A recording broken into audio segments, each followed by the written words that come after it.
Hello everyone, I'm Alan, also known as McLaren 2009, and today I'm back playing Derail Valley. Now I'm picking up exactly where I left off on Wednesday, and I have a train going from the machine factory back to the harbor. I have 4 ammunition cars, just 4. A couple of car haulers, and a caboose. Now, on Wednesday, what I did was I attempted to bring this all back to the harbor using a steam train, but it didn't work out so well. I got to just past the harbor where things kind of went south, and I got stalled and I just could not move. So I paid off the steam engine, cleared it, and now I'm just gonna make the rest of the journey with my 2 DE6s. So it's gonna be a little bit different, but not too crazy. Alright, let's take a look at this. It is currently back to front with the front kind of bugged out and being weird. Alright.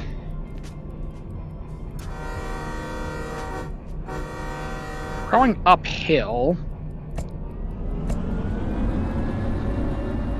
So, throttle up.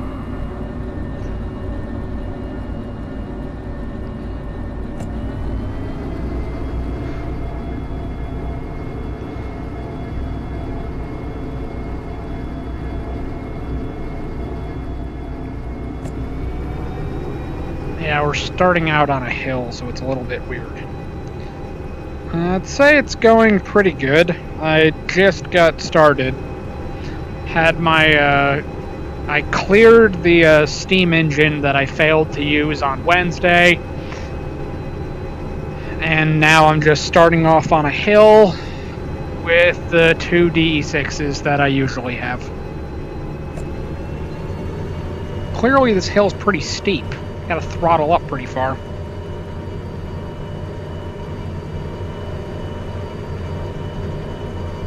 Oh, I forgot to do this. I'm gonna go back here.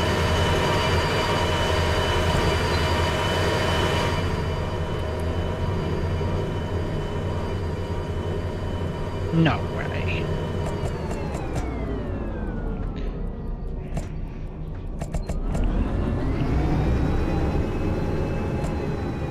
Then how was I going forward?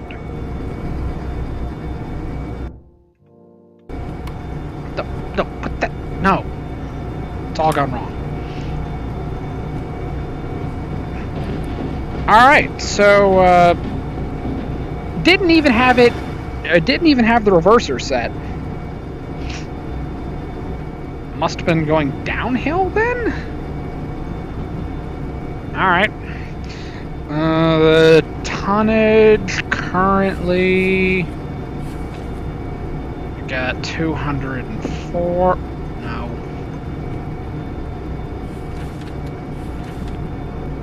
And 360. So 564, not including the caboose.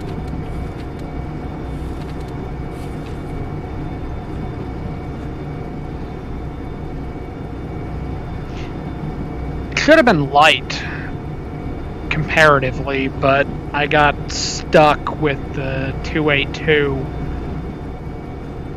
and bad things happened. I've got ammunition and cars.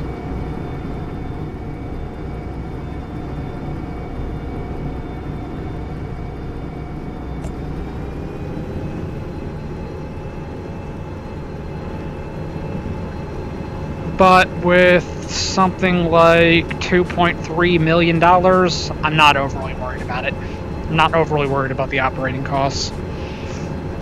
It's a lot easier to use 2 DE6s to bring this up a hill. You don't have to throttle up as far.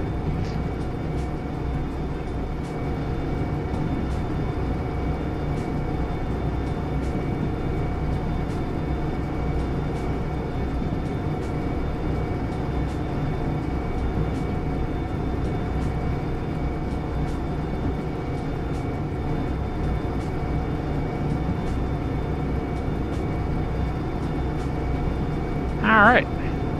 Right now I'm just enjoying the simple victory that I cleaned my Rift controllers and I'm not drifting anymore.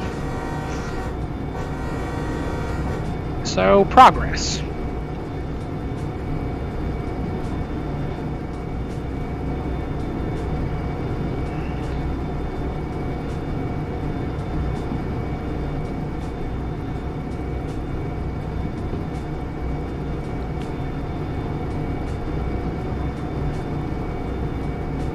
Alright, we're still going uphill. I'm gonna drink real quick.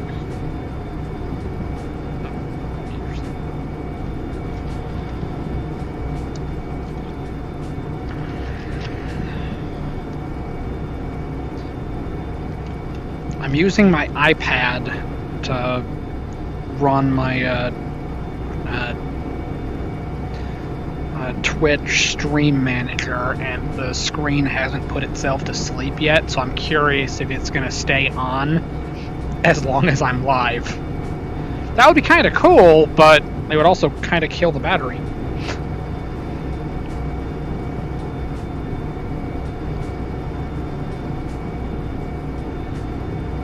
Alright, around this next turn, when we start going right, we're going to start going downhill.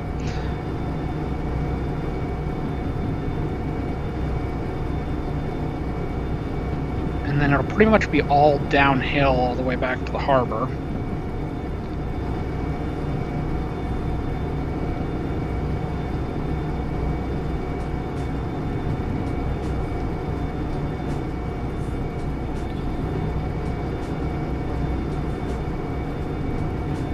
So I got more good news this morning. Woke up to the email from the railroad telling me when I'm starting. So I am 1 month away from actually becoming a conductor in real life.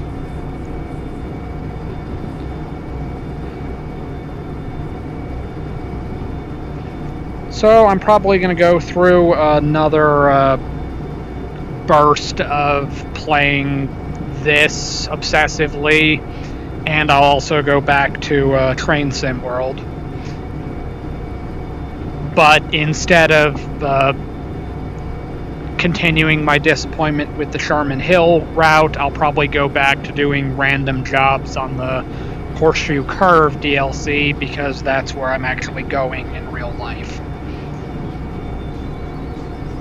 Already completed the rail journey, but I guess in theory I could start over, or just start going down the list from top to bottom of the rail, or the random jobs and timetable events.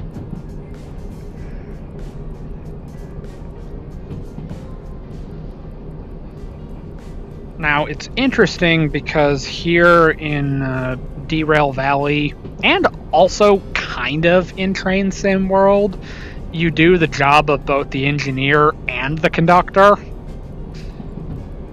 But at least Train Sim World, they're nice enough to put like an AI of sorts that just sits over in the corner, just like blankly staring at you and judging you, and that guy's your conductor.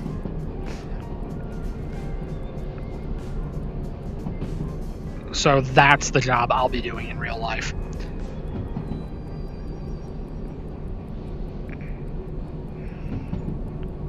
Yeah. Well, I mean, it's still the conductor. We now have 2-person train crews instead of 5. Because since we can automatically control the brakes from up here in the cab, the only person that has to get out of the locomotive to do anything is the conductor. So you'll run up and down the entire length of the train, checking brakes, checking that air hoses are tied in, making sure the end-of-train device is set up, all that fun stuff.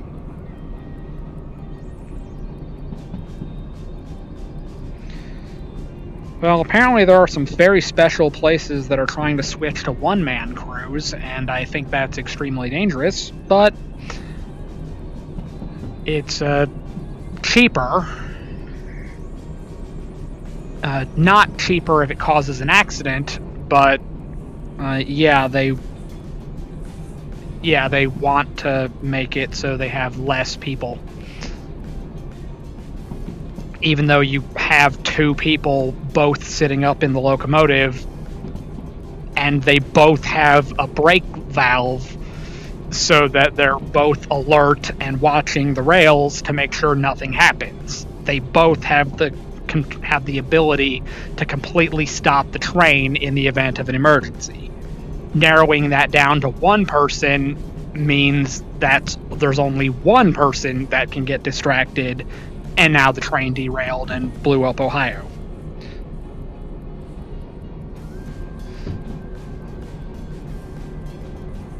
Yeah, it's here in the US that they want to do it.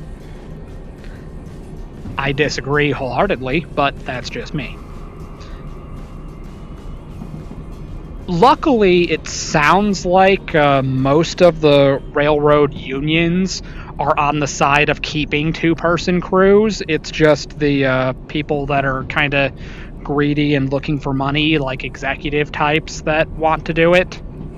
They want to save money on train crews, but they don't realize that when you save money by cutting corners, you exponentially increase costs in repairing damages.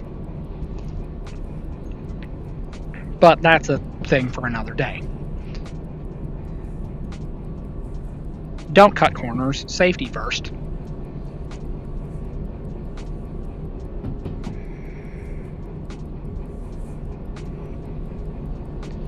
And always remember the thing that I picked up in the factory as a welder.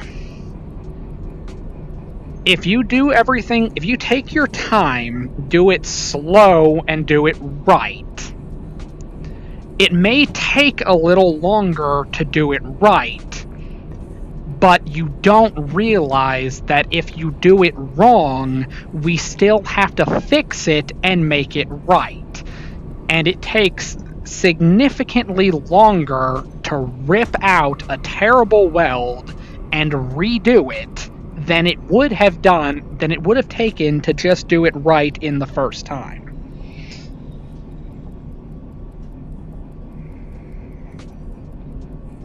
And also pouring just salt on the wound. And as to Big Boy Trains, welcome back to the stream. Right now I'm picking up where I left off on Wednesday, where I failed miserably to get the steam locomotive back to the harbor. So I've got ammunition and car haulers all going back to the harbor, and right now I'm on the downhill portion. Probably shouldn't be throttling up, but I'm kind of moving a little slow, and gravity's not doing the thing yet. I think as of this moment, you two are the only listed regulars on my channel.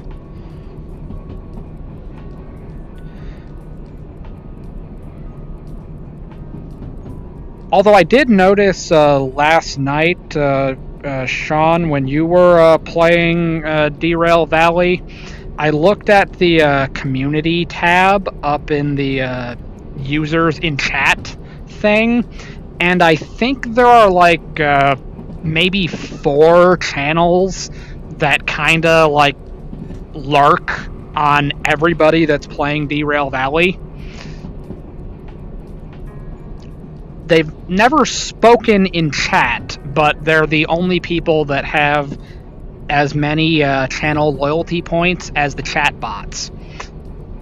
So if you're out there, welcome to the stream. Hopefully it's not too boring.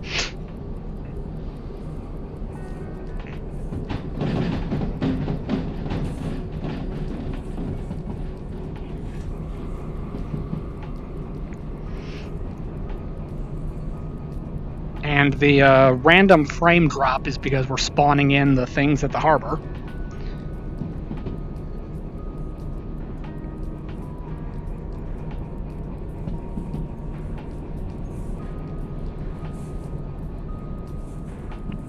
Let's see, what does it tell me? Who knows?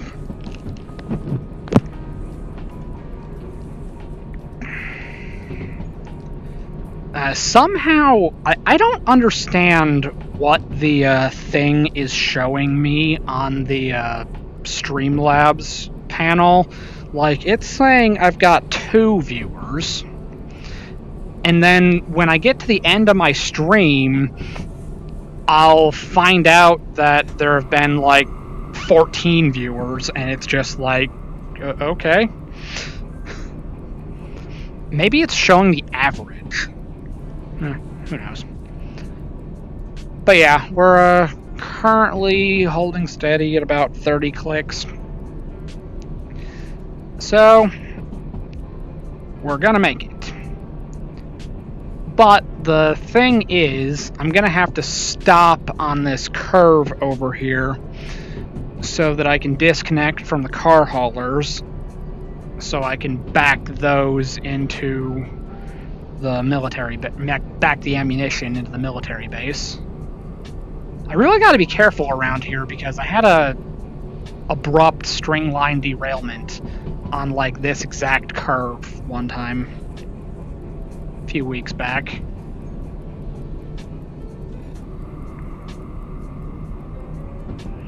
Alright, let's put this away.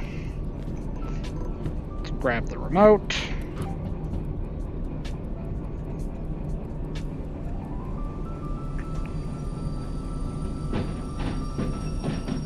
Actually, I didn't need to do it that hard, but whatever. It's in there now. Might as well just roll with it. Alright.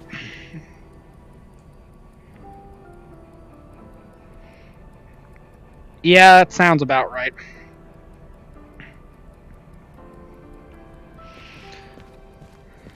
Luckily, I just have to deal with frame drop.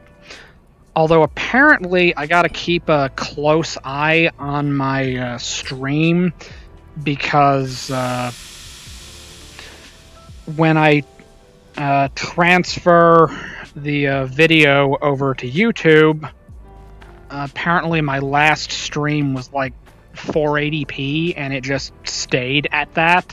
So I gotta mess with the settings in Streamlabs and make sure everything's still good.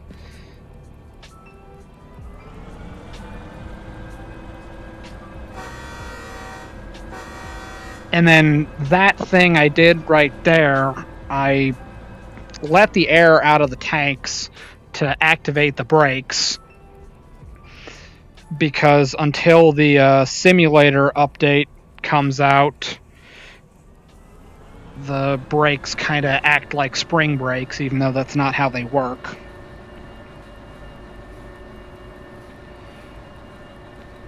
Yeah, I'm trying to mess with the settings in Streamlabs. I think it's scaling it down, but I don't know for sure. I put it on the higher setting this time, so I should get better results.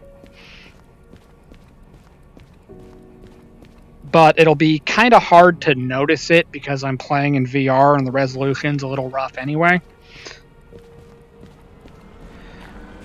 But you don't play VR games because they look pretty. You play VR because it's immersive, and you get to feel like you're actually in the world.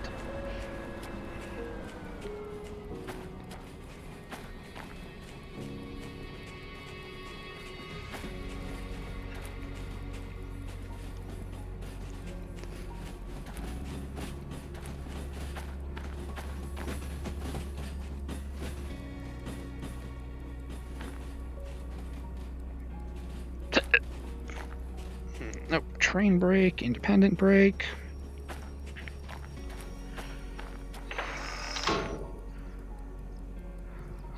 Alright, now it should be aligned just to put me into the inbound track, but we'll see. Let's not run in the tracks. That's how you get hit by your own train.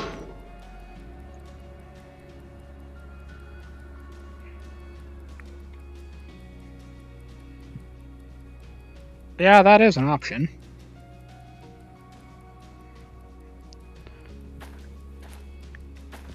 But the problem with that is the switch they're crossing past right now, this switch right here, and this switch right here, all have a really bad habit of stopping cars and locomotives like dead in their tracks and then somehow making them turn around and go the opposite direction. I finally found out what's happening because I asked about it in the Discord server, and it turns out that what the switches are doing, and apparently this is the specific thing that causes derailments at the switches. The derailment is the bad thing that happens. But what it's doing is it doesn't happen consistently, but it'll pick like a random truck or random set of axles, and it'll cross over the plane of the switch, and the wheels will just switch and start rolling the opposite direction. They'll just somehow get reversed. And best case scenario, it'll just slightly slow down your train.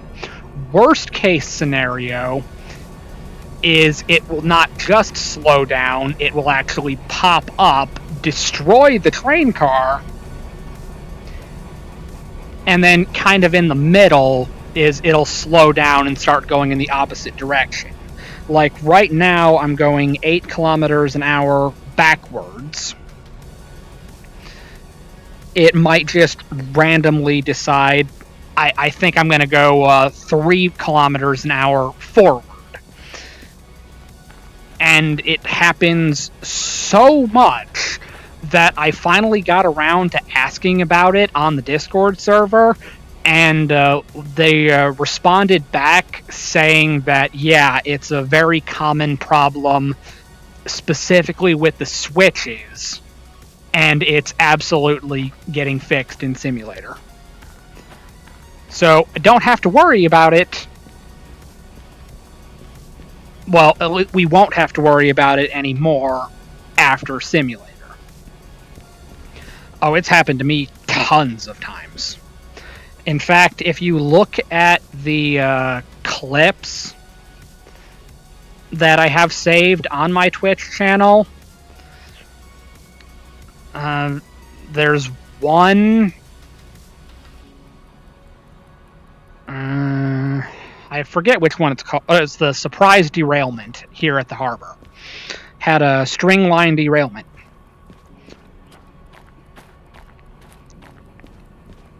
It's also on my YouTube channel. Shout out for hashtag shameless plug.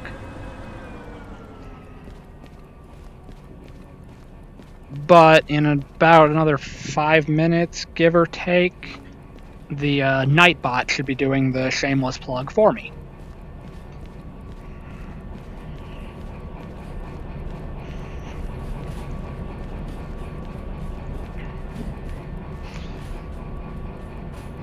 Basically, every part of that Y intersection outside of the harbor military base, all 3 corners,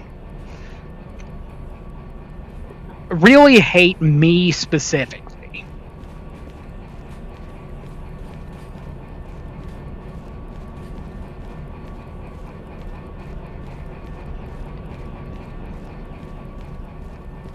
Alright.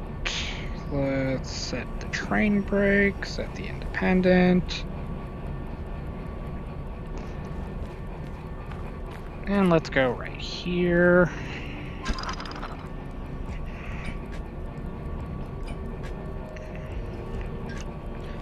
Oh, and I also found out, well, I mean, I found this out a while ago, but more recently than the thing about the switches, I found out why the couplers arbitrarily change positions.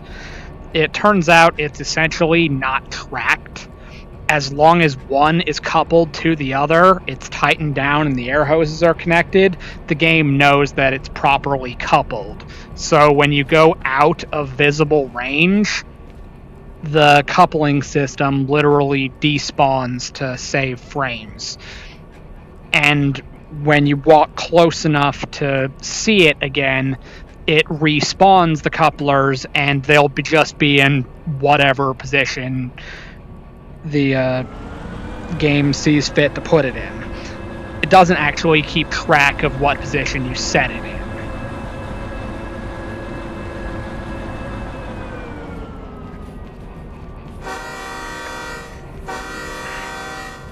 I kind of figured it was a frame rate thing, but yeah, they actually confirmed it.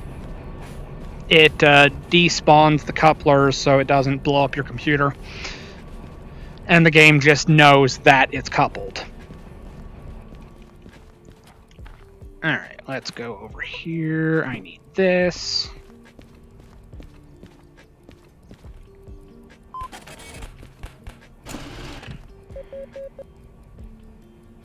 About 37 grand. Not bad.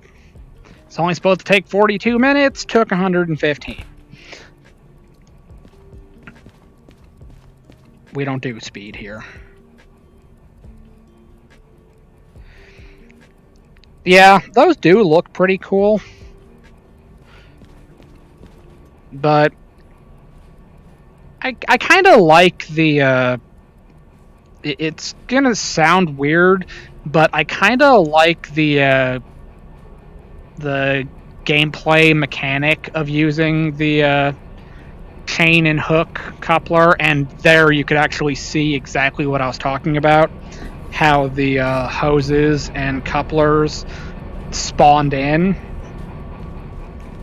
It does that because having things that are moving as physical objects that have like physics properties and all that fun stuff, it's more stuff you have to render and more stuff that has to be processed, and processing is a real big deal with video games.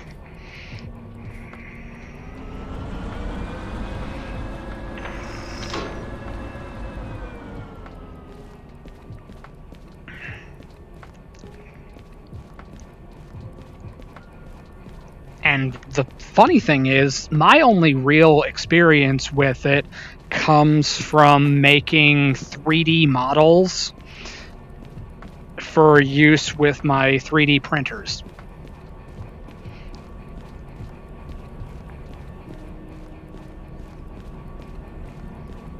Basically, I made a model of myself when I play Airsoft. It's very low quality, but I was able to print it with my 3D printer. Yeah, if it had the cut bar or the cut lever.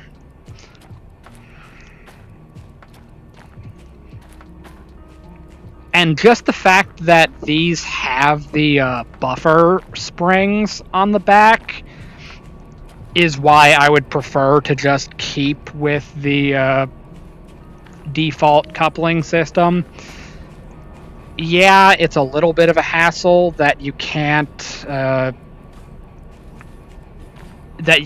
couple while moving unless you use the remote. But with the with the coupler knuckles like what we have here in the US, let's take a look at that real quick. Alright. You see right here how you have the buffers that'll compress when you make contact with another locomotive or a car? Well, with the coupler knuckles, there would be it would be easier to show this on a car, but there would be what we call the draft sill right here, which is the center sill is basically the spine of the car, and then the draft sill is specifically the ends of the center sill where the draft gears sit. And the draft gears are these big, gigantic spring mechanisms that cushion the impact of the coupler. And it allows it to flex, pull out and back. Well, with the coupler knuckles that I'm familiar with, the spring mechanism is in the draft cell. With the chain and hook system, the springs are in those buffer tubes. So since the coupler knuckle models don't really show like that compression of the draft gears, and they still maintain the spring buffers on the sides there, I figure aesthetically it just looks right to have have this system. And I like the fact that you have to kind of like come to a complete stop, throw the hook over, torque it down, then connect the air hoses. But it's worth noting that those specific details are actually why I like Derail Valley in the first place. Because I can play it in VR, and I'm essentially using my hands to actually interact with the systems on the locomotives, on the cars. Sure, they're not exactly perfect replicas of anything real, they're just inspired by it. Oh, you wanted to see that thing I was talking about? We were just going backwards, we had momentum going backwards, and now we're going forward. There is Exhibit A of the switches messing with me.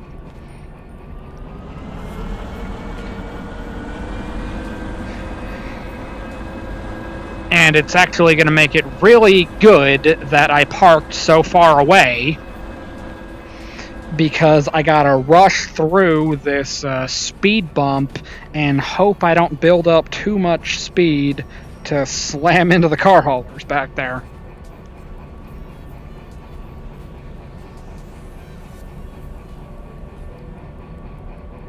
Alright, somehow it sped up, but whatever. 6 is safe, 7 is not. But yeah, you can look at like all of the stuff in the game, and you can point out where it doesn't look like the real equipment. It doesn't work like the real equipment, but really that's all perfectly fine. Yeah, it's a auto wreck. Car hauler is it's another one of those carryover things from when I'm driving trucks.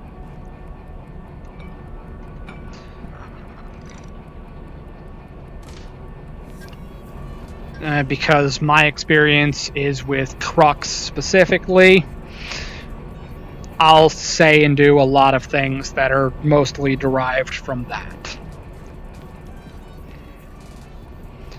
But next month, I'll start working for the railroad. No. Go forward. Throttle up.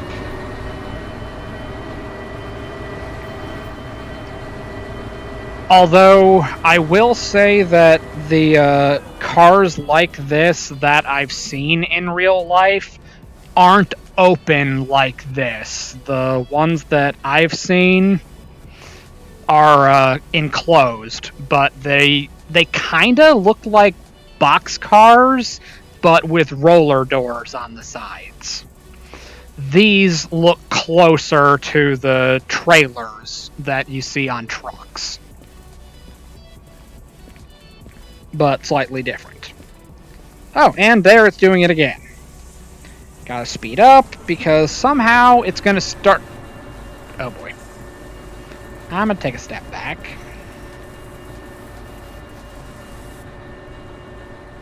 I mean, they're not any taller than any other car. Basically, they have to fit into like a standardized box so they can go down the rails. so they're kind of limited on height and width.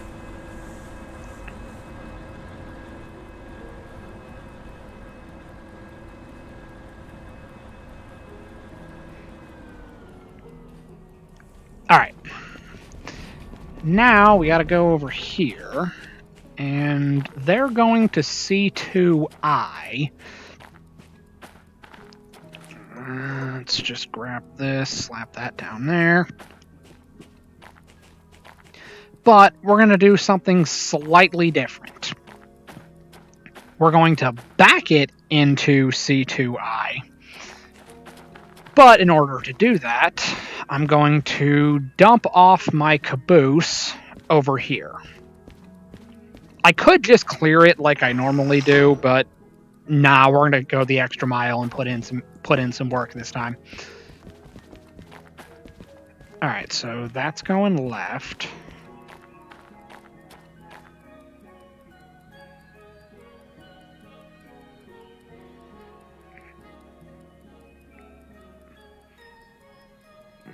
Why am I... Oh, I know why I'm going this way. Okay. Alright, that's going to G. And that's going through the main.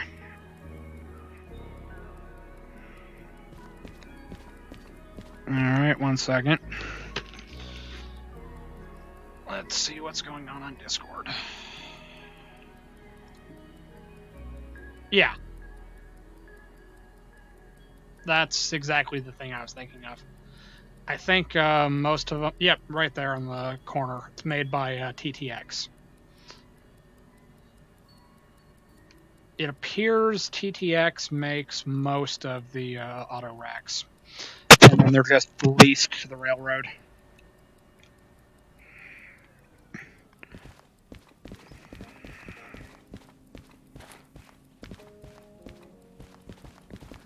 Which is also kind of funny that I've... I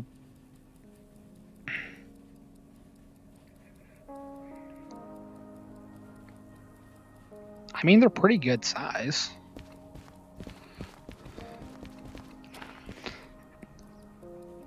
But the thing that I was starting to say is back when I worked in the factory, we built cars for TTX, which is interesting because TTX has their own factories.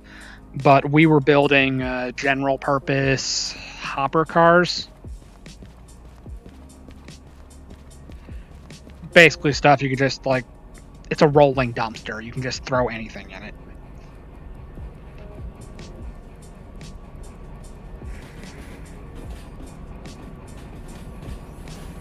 Oh. Oddly enough, the Nightbot did not chime in first. It ended up being Streamlabs. Okay, now we gotta keep an eye out because we're currently going 19, well, 18 or 19, give or take. Apparently it's speeding up without applying power. But this section of track right here has arbitrarily just broken intermodal cars just for the hell of it. So, gotta listen up for that iconic ping noise.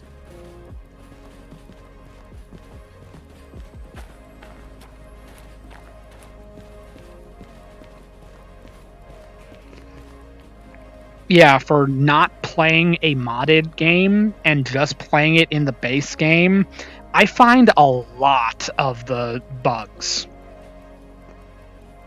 Which is kind of fun, or it's kind of unfortunate that I wasn't very active in the Discord server like back when Overhauled came out, because I actually applied and got accepted as a beta tester, but I wasn't very active in the Discord server, and then I kind of like stopped paying attention to it.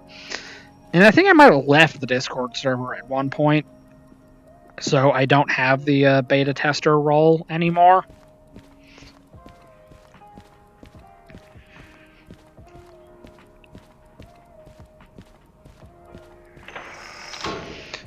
But yeah, it's kind of funny that I've started playing Derail Valley, like, a lot.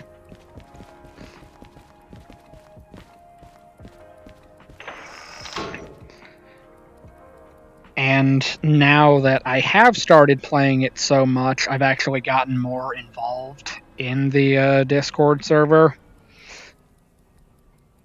So if by some random miracle they decided to pick me again, I would be better about it this time, but they've got plenty of people doing it right now. And I'm not fluent in any other language, so I can't be a translator. Haven't used my German recently, so I wasn't fluent either way, but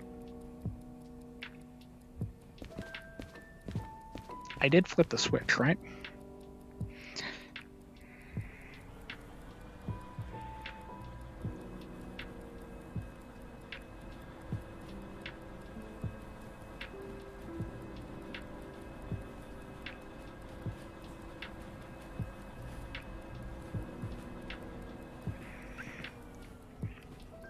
I have gotten to see one and only one caboose in real life. That was pretty cool.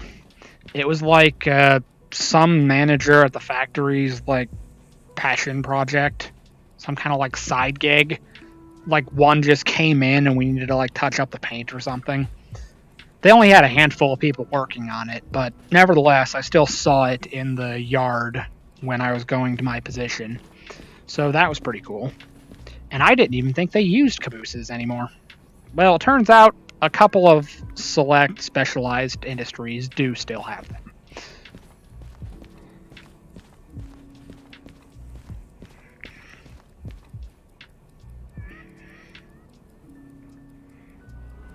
No, don't do this now.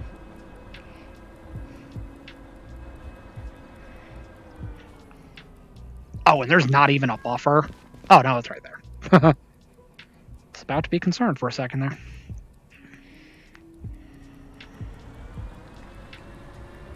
Just gonna yeet the caboose off into oblivion. Alright. Now let's slam on the brakes. Should probably use the independent, or use the train brake, but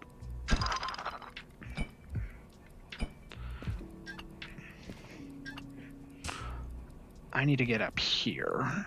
And this actually works. No. No. There. Okay.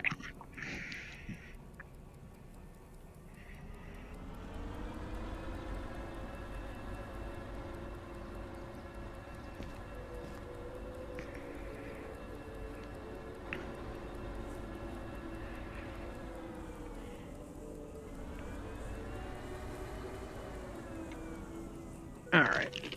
Let me get a drink real quick.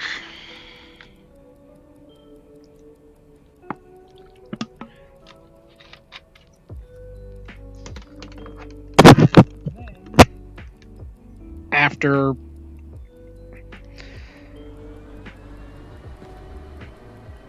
we're now up to like the third or fourth example of it messing up and going the opposite way of what I want it to do.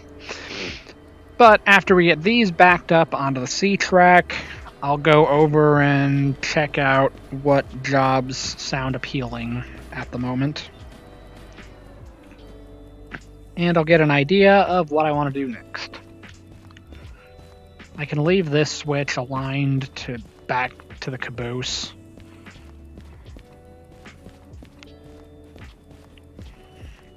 There actually is a system I could use where I could take the DE2, pull the caboose out, and then slap it on the back, and then just disconnect the DE2 and park it back in the slot. But the question is whether or not I will actually be dedicated enough to do it.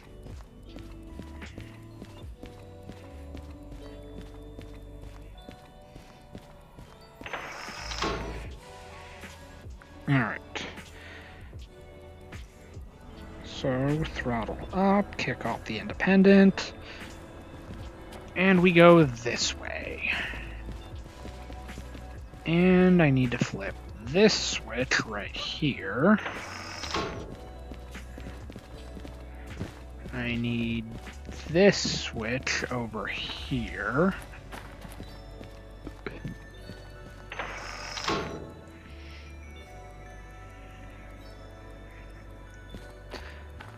And this switch right here. I would probably make my life infinitely easier if I just used the remote like I was supposed to.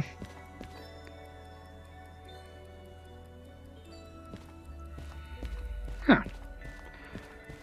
It wouldn't surprise me. They make a lot of things.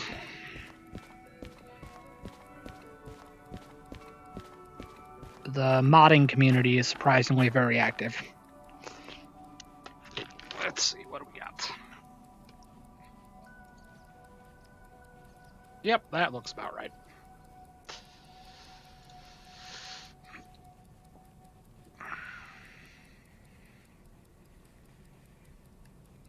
I'm used to coal cars predominantly. That's what I've built thousands of.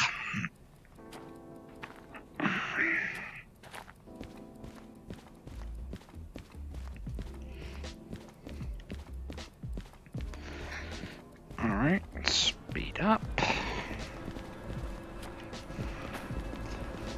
I probably should have checked to make sure the track was empty.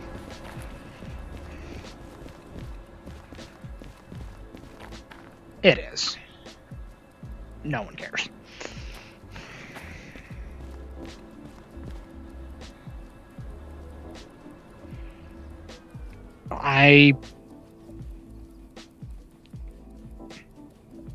Yeah. I seen those on your stream.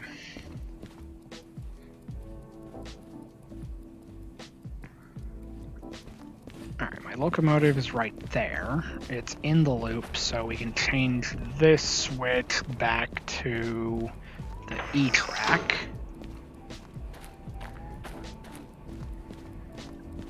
And we can flip this switch back to the main.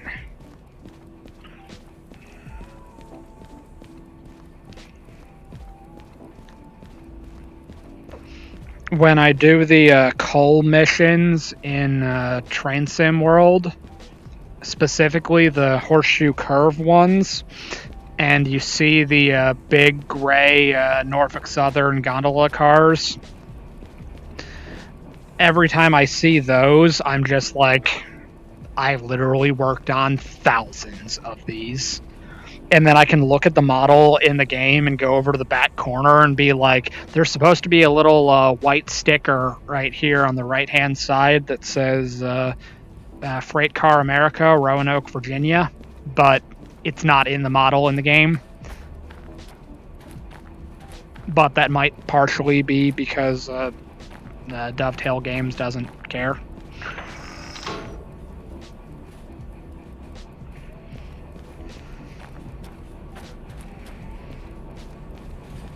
Alright, let's get the last car past the sign.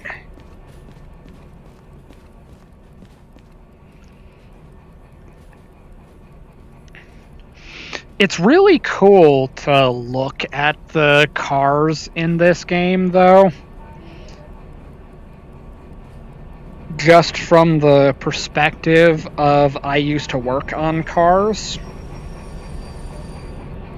In fact, I actually am, well, not anymore, but I was at the time, a car man. That was even what the union was called. Brotherhood of Railway Carmen.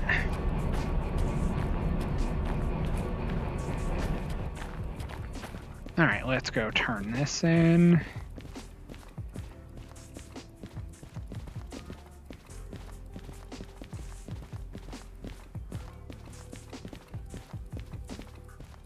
But now I won't be with the engineering department anymore. Instead, I'll be with the train crew.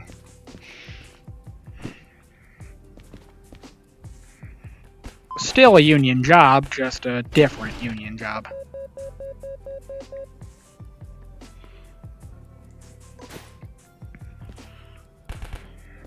Alright.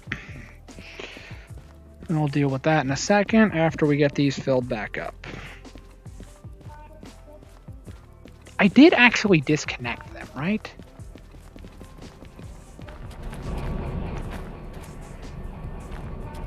Yeah, I did.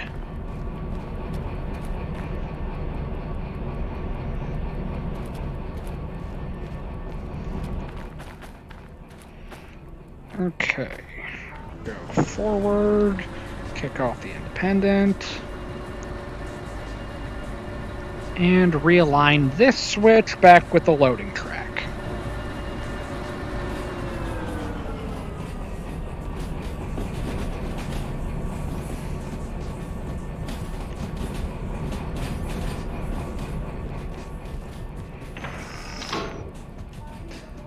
Alright, good to go.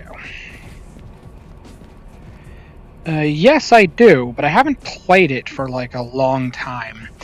There was a brief period where I was making like all kinds of stuff. Like I built a whole fleet of emergency response vehicles, but I never uploaded anything to the workshop because I didn't think they were really that great or anything special. But yeah, I've played Brick Rigs. It's a pretty cool game, but at the time the editor was a royal pain to use, and I like hated it. Supposedly it got streamlined, and it's less frustrating now. But I don't know, it's been like years since I played it last. In fact, I don't even know if it's currently installed. I had a brief period where I started purging my computer of all the programs I haven't used for a long time. And I think that may have been one of the ones that was caught in the crossfire. Still in my Steam library, though. And it's not a big game, so it wouldn't take much to install it, but yeah, I haven't played it in a long time.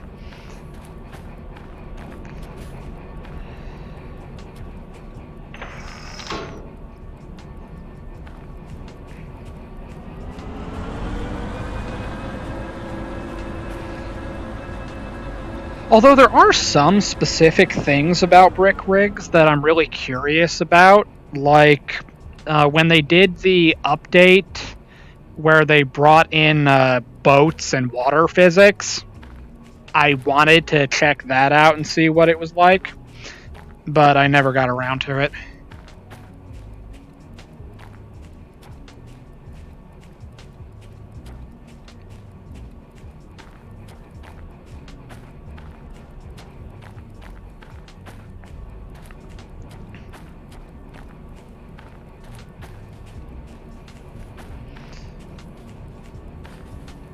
It's such a trivial thing, but one of the things that I really want to see change in Derail Valley is I want the sign to be at the end of the switch.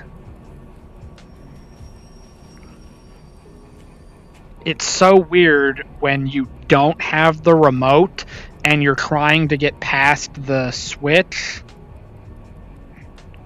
Hello, welcome to the chat.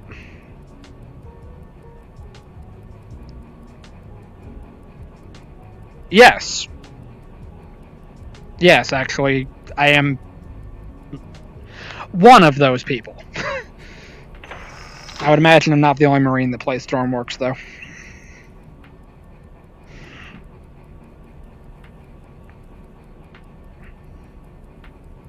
Huh, interesting.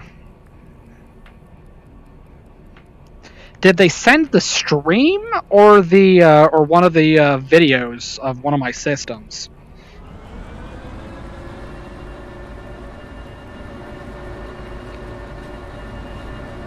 Because the stream was different than what I normally do for my Stormworks videos. Oh, a link to the channel? Yeah.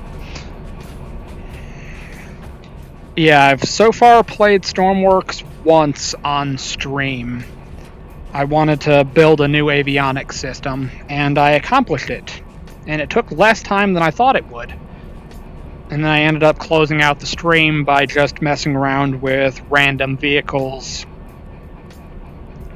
that I've just created and put on the workshop.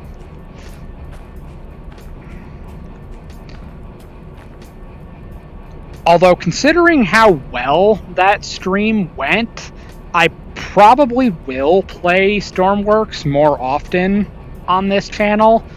That may have actually been like my single most popular stream, which is kind of weird.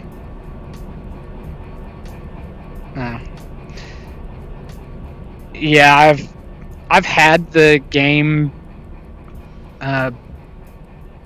basically since it came out.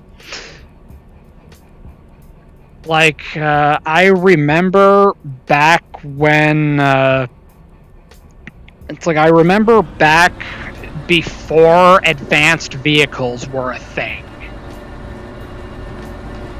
Like, I had to watch tutorials on how to make a working engine, and now I can make modular engines.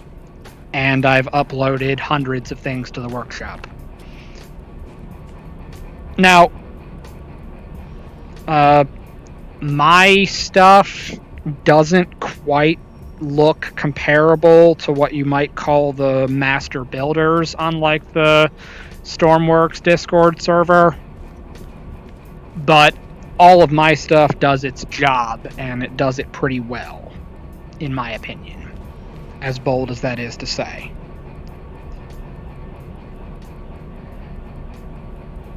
Yeah, I think it's like 13 pages at this point.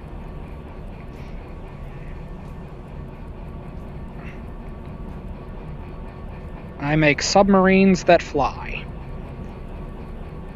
Well, I have a submarine that can fly, but that's because it's made into a shipping container that you can load onto a plane.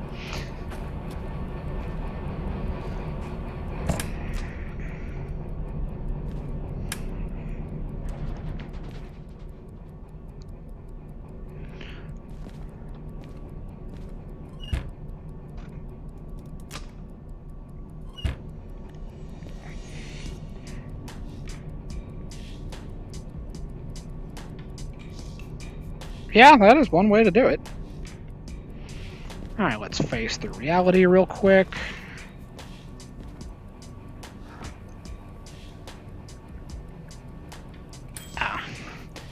For just having to do the recovery with the diesel after I cleared the steamer, didn't really use too much diesel.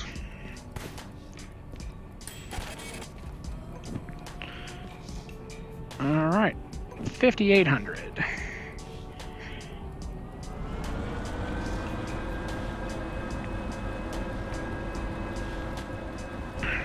Yeah, I try to build a lot of things in the game that I have real experience with.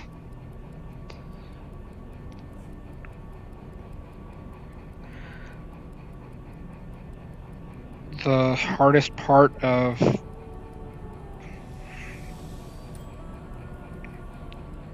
a physical exam? Like a fitness test?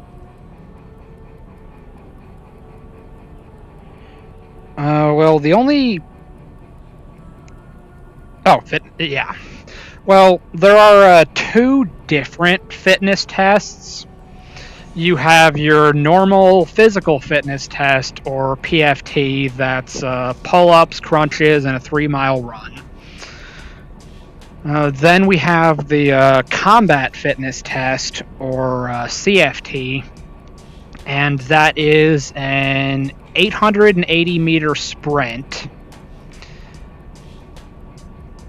ammo can lifts, and a very complicated thing that's hard to explain that's called the maneuver under fire. Basically, you're going to run, crawl, sprint, throw a weighted tennis ball that's going to simulate a grenade, carry a partner. It's weird. The CFT is probably the most immediately demanding. Like, that's the one that's going to test your strength. But the PFT is more like your stamina and your endurance. No. I just want to go into the cab and turn off the locomotive. That's all I want. Actually, no. Fully apply that. Matter of fact, let's leave that back on because we're going to recharge it while walking to the station office.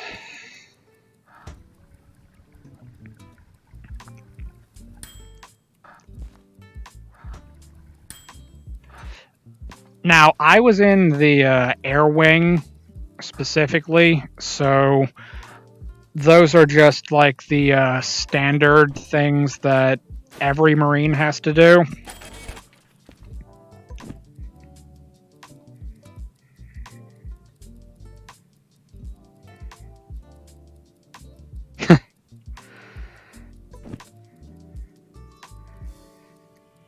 Luckily, there's a really easy thing to do about that. If you suck at running, all you have to do is just run. Just run more.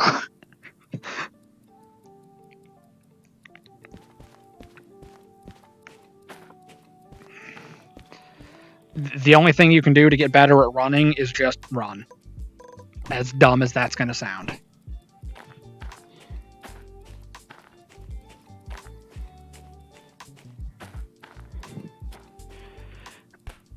But fear not, if you go to either Paris Island or San Diego, make no mistake, they're going to teach you how to run. Or Quantico, for that matter.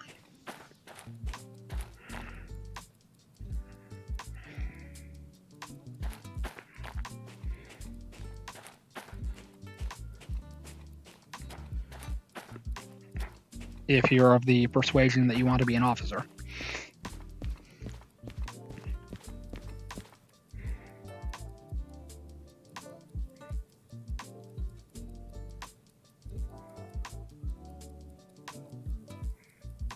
Oh, and in regards to the ASVAB specifically, the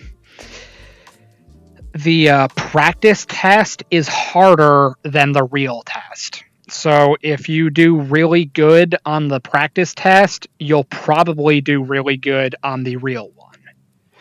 But do not, under any circumstances, just blow it off. Take it very seriously because it can be the determining factor in whether or not you get a good job that you're going to like, or you're going to get stuck with a bad job you're probably going to hate. Oh, you want to be a pilot.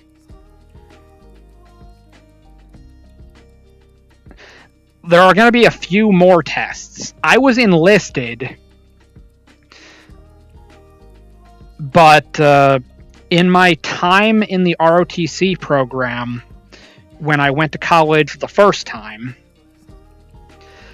if you want to be a flight officer specifically, there are going to be a few more tests.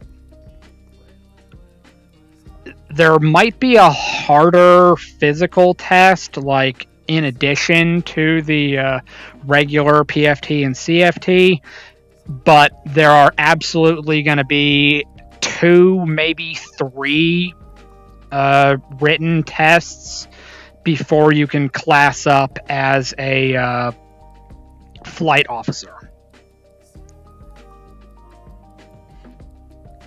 Oh no, you're good. I'm talking to I don't know if I can pronounce your name, so I'm not even going to try. But I'm talking to this person about, I guess, joining the Marine Corps. But yeah, if you want to be a pilot, you're going to be an officer, and 20. Yeah, that works. So you're going to go to college, and you'll get your Eagle Globe and Anchor from Marine Corps Base at Quantico. It'll be the summer of your junior year.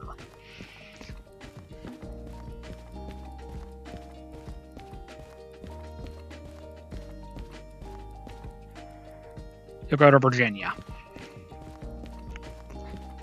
It's not bad here. If you don't like the weather, wait 5 minutes, it'll change.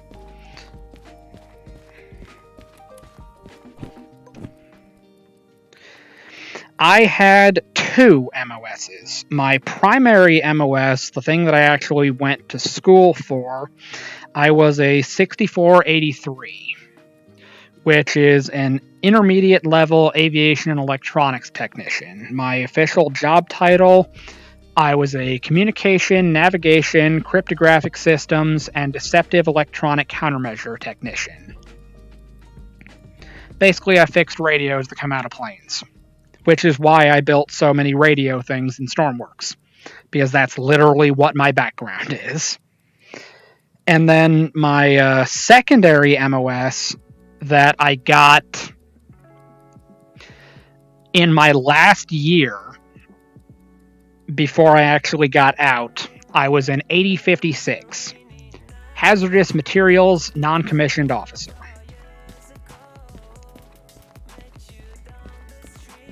I live in the tropics. All I know is heat and rain. I'm going to go out on a limb and say Florida.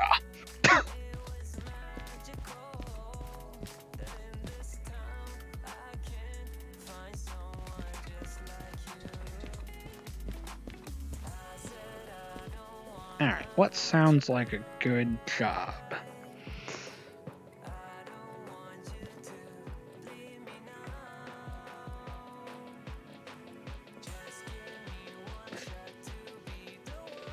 Alright, this is City Southwest.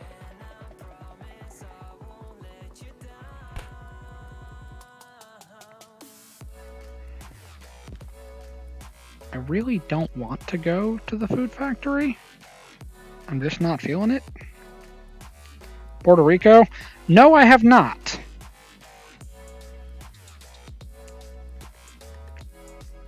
I knew a few people from there, but I've never actually been there myself.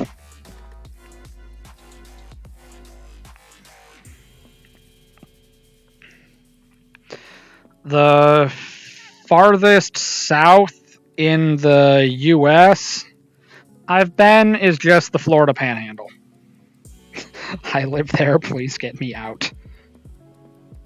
Yeah, well, if you join the Marine Corps, you'll go to the swamp called Parris Island, South Carolina.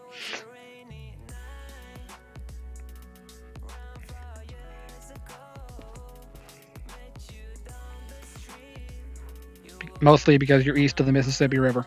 I can enlist in the summer. Do you know what a sand flea is? If not, you're gonna find out. Let me get a drink real quick.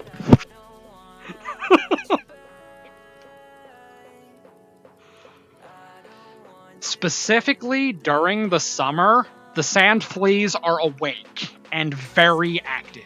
I was lucky, and I went there during the winter.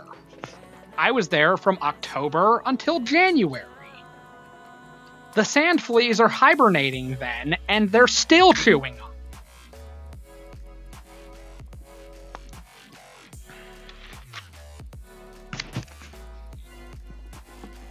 Oh, wait, no. Hold that thought, because you specifically said you wanted to be a pilot.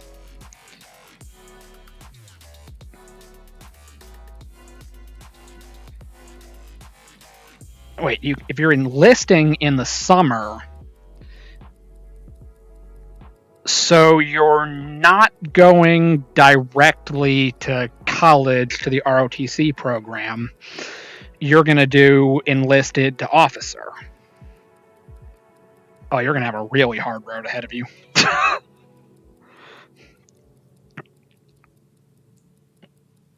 You're going to have to do something called the MESEP program.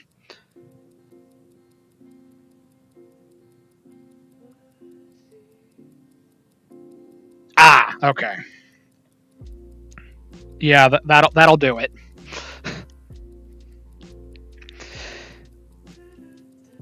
But the criteria to get into the MESEP program, before they'll even look at your application, you're going to need like a first class PFT and CFT score, do well on the rifle range, be PME complete for your current rank, all that fun stuff.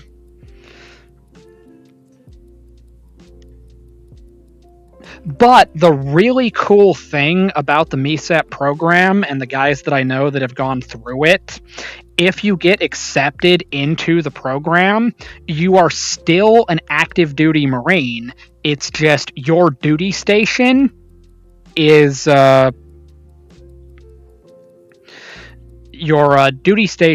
whatever college you're going to.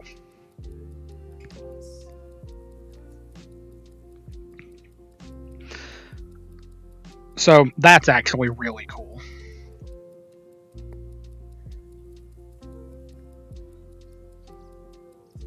But they're very picky about it and probably expect that unless you're like shit hot and walk on water, you probably won't get picked up for it until you're at least a corporal. I have seen people that have done it from Lance Corporal and below, but the guys in my squadron, their package didn't even get looked at until they made sergeant. So bear that in mind.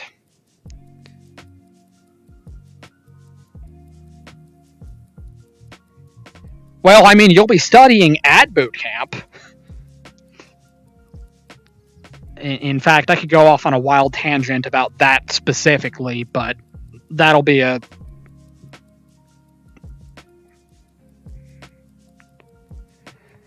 I've got some bad news. During my last year with the Marine Corps, the Marine Corps did away with our armor program. Only the Army has tanks now.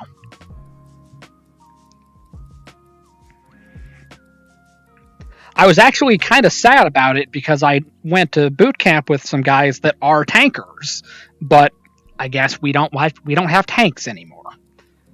But good news, you can still be an LAV crewman, an AAV crewman.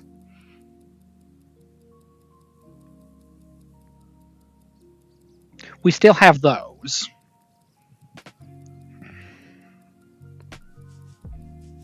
What was I doing again? Oh yeah, I was being disappointed by the jobs that are currently available.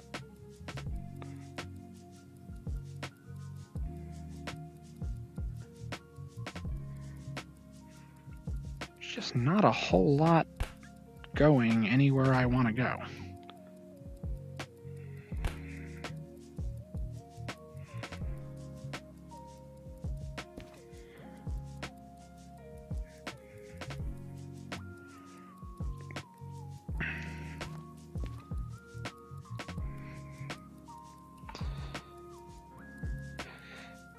But yeah, I can tell you all kinds of stuff about my experience in the Marine Corps.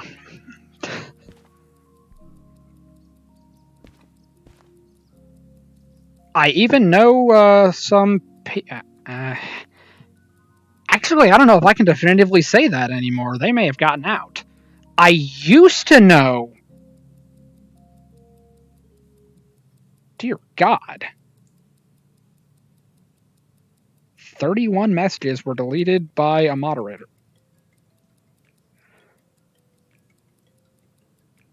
Yeah, sorry about that. My auto moderator is kind of sensitive. I'm still figuring out how to dial it in.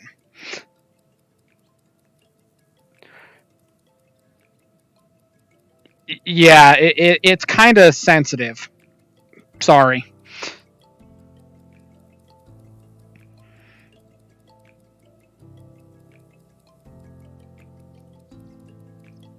Yeah.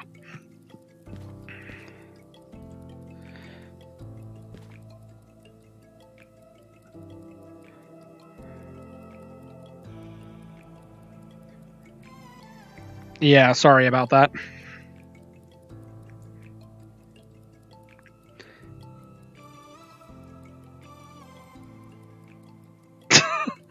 Um, I mean, that is an option.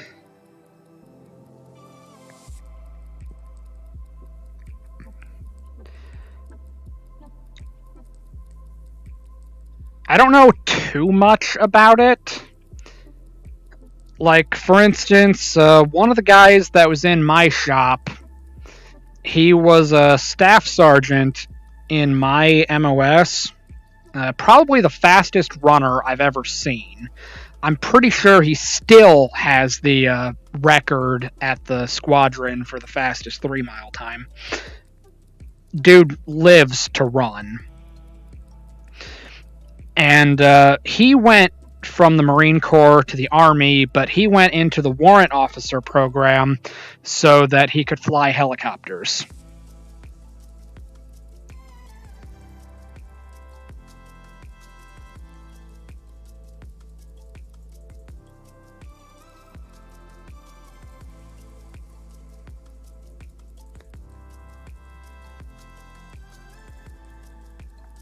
Nice. I am not in particularly good shape. I haven't done a fitness test in years now. But in my defense, I got out of the Marine Corps in December of 2017.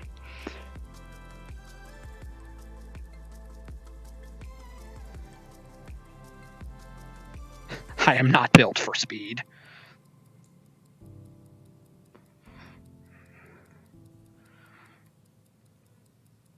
It's okay. I had a second class PFT score all 4 years.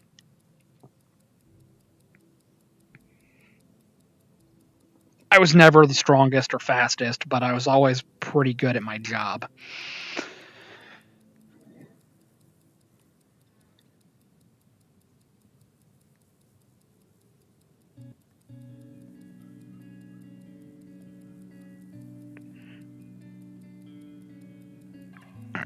Drink again.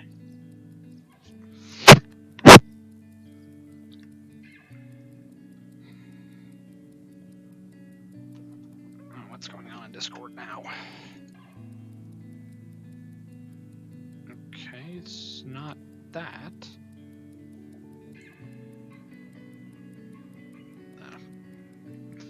There we go.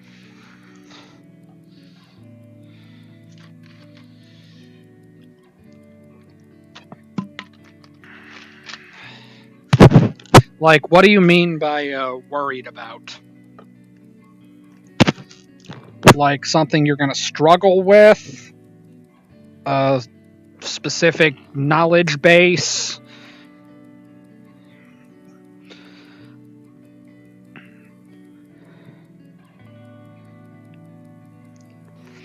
Like,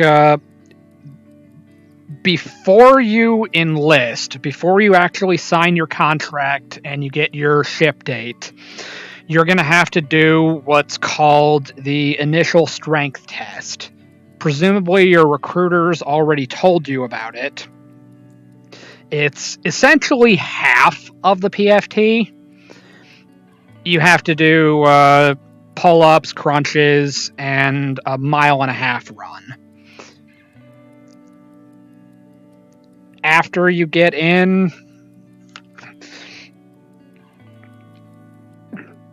well,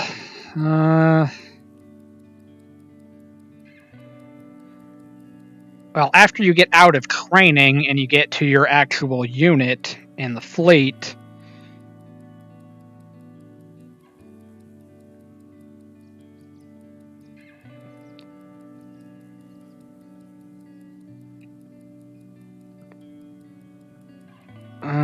I think, well, when you actually get in, the IST isn't a thing anymore. You only run the fitness test, the PFT, which is 3 miles, and 22 minutes is generally good.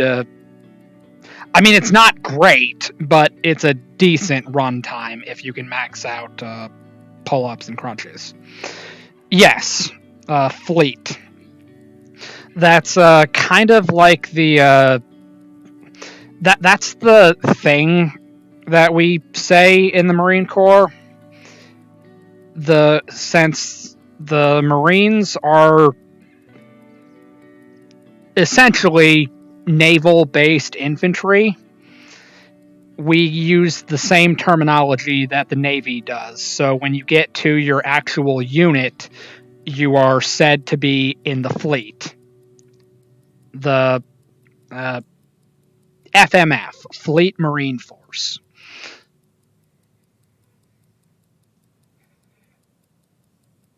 Which, that was actually the last motivational thing my recruiter said when he dropped me off at the hotel to go to Paris Island. He was like, good luck, see you in the fleet. And ironically, I actually did see him in the fleet. We did swim qual together at Cherry Point. Oh, yes. Yes, there is.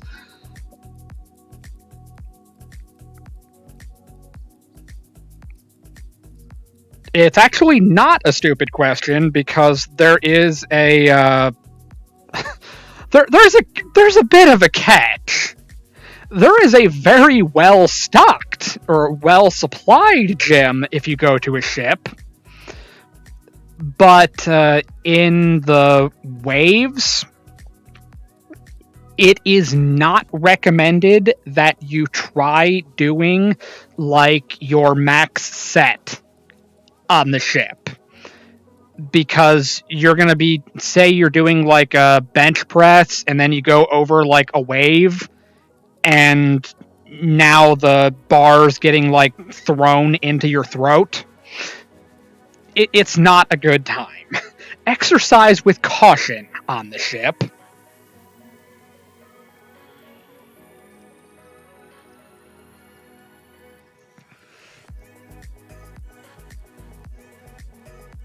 You don't have an extra chromosome? I mean, that's good to know. I don't think we check for Down syndrome in the Marine Corps. Probably should, but I don't remember that specific test at MAPS.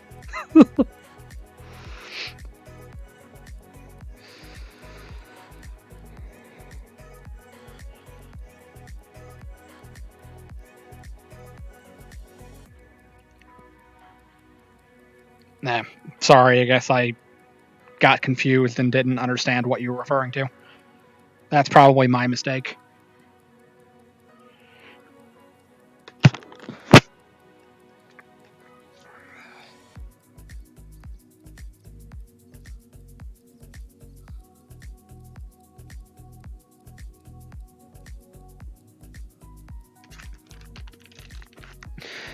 It really depends.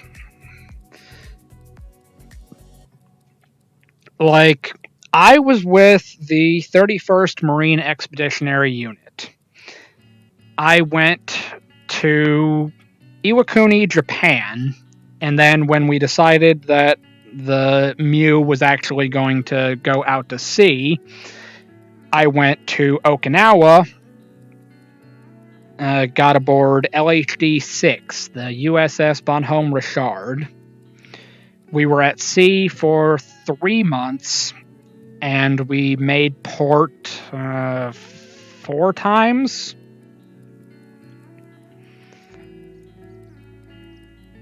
It was every couple of weeks for the most part. We would have made it to Guam, but at the time we were being chased by the Chinese. Kind of a funny story with that.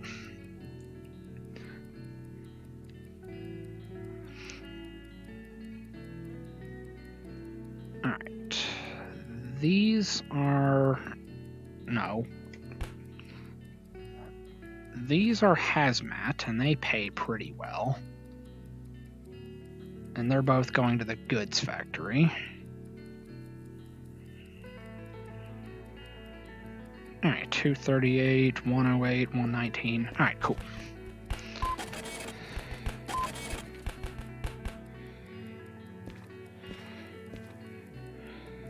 Something like that. E2. No, what the... No, fuck off. E10.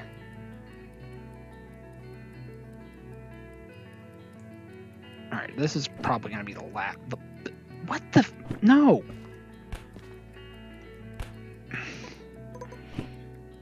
Alright.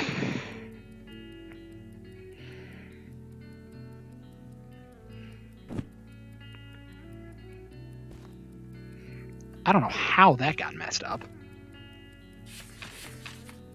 And E11. Alright, good news. They're all in the E lot. So, easy day.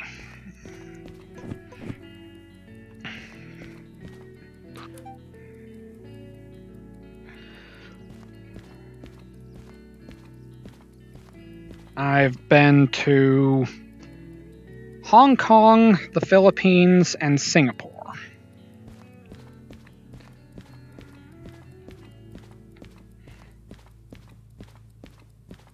And the Philippines, we had to get special permission to leave the ship because we had an incident in Hong Kong that I'm pretty sure there's someone still in a Hong Kong prison to this day. I think that actually counts as an international incident. But yeah, I personally have not had a combat deployment. My deployment was I went to the Love Boat for 3 months. And the highlight of the deployment was getting quote-unquote held captive on a bus in Singapore.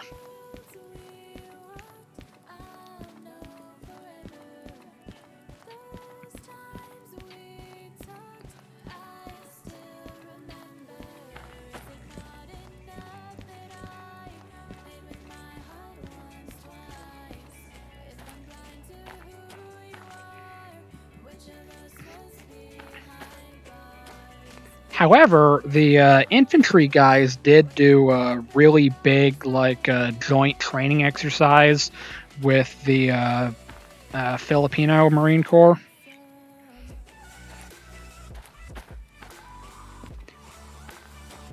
They got to go ashore, but they weren't having fun. But that was another thing entirely. No, not that. Oh, you know what? I didn't pay the fees. I mean, it's not that big of a deal, but I should probably do that.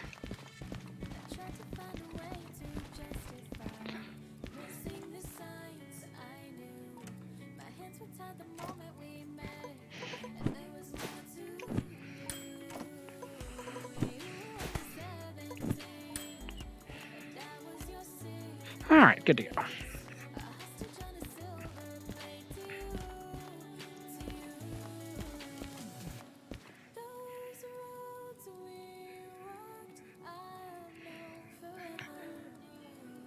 There is at least one Marine from that Hong Kong incident. Basically, we went out in town. It wasn't even one of us. It wasn't one of the guys from the air wing. It was the infantry guys. Apparently, 7 people got in a bar fight in Hong Kong. They got kicked out of a bar for being disorderly. At some point, some furniture got broken, possibly over one of the patrons. I don't really remember. It carried out into the street, where they started fighting with construction workers in the street. Then the Hong Kong police show up, And then bottom line is 7 people got arrested, and one guy was still in Hong Kong to this day. Although at the time, no, they didn't kill anybody. Thankfully. It would have been really bad if that had happened. But no, they had to leave another random staff sergeant in Hong Kong, basically on vacation, to make sure that the guy that's still in the Hong Kong prison doesn't get tortured or killed until he can be processed out of the Marine Corps. So I can only imagine he's still there.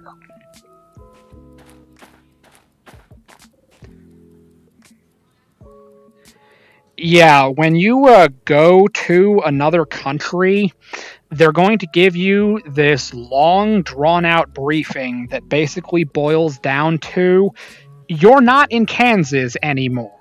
Whatever rules... It's like whatever rules you think you're used to here in the US do not apply when you get to another country. You are in their territory, you are following their laws. If you break their laws, there is nothing we can do to help you.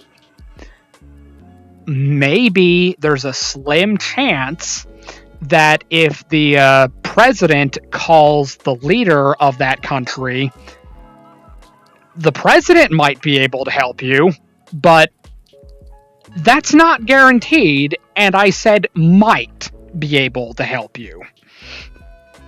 So, yeah, if you get in trouble abroad, you might stay in trouble abroad.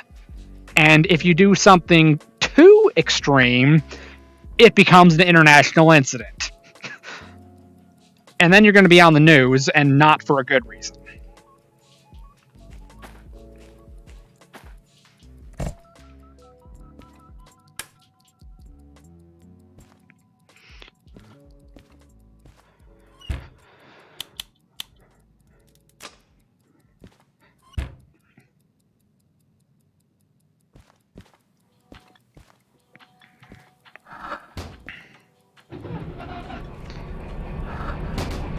But because we demonstrated that clearly we cannot be trusted with alcohol, we were not allowed to go ashore in the Philippines.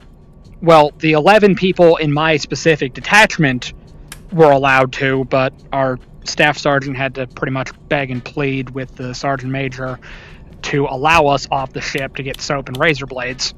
And we were given 3 hours of liberty ashore.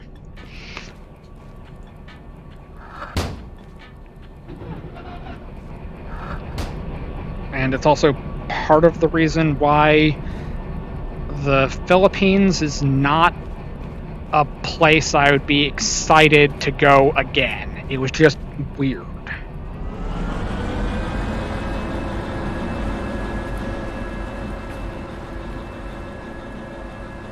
But yeah, people are going to tell you all kinds of things about be very careful what you do when you leave the ship.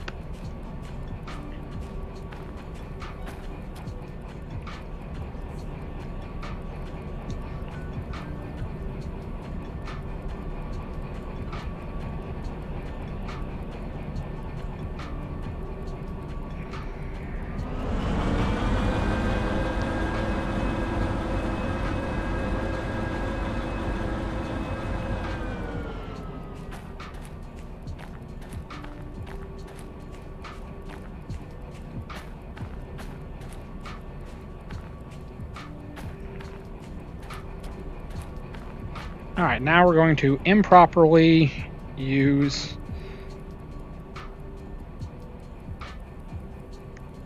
I mean, I'm not sure if that's how I would describe it. But they do coincidentally use pesos. Filipino pesos, specifically. It was kind of funny when I was coming back to the US.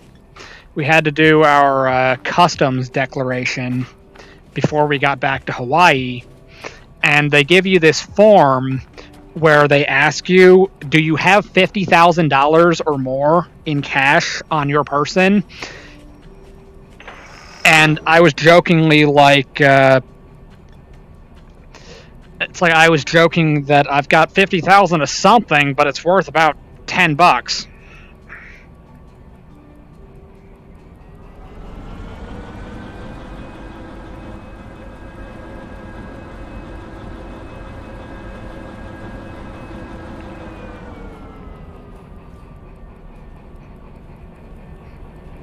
I mean, they mostly speak English. It's kind of broken English in the less developed parts of the country.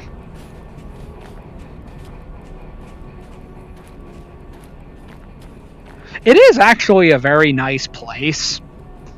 It was just bad luck that the Marine detachment on the ship was specifically not allowed to go ashore. But to be fair, we kind of deserved it after what happened in Hong Kong. Luckily, we were all allowed to go ashore when we got to Singapore.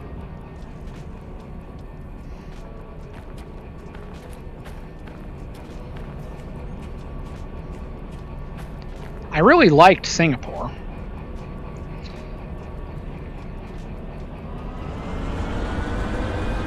Although there are definitely a couple of things you should probably know before going to Singapore.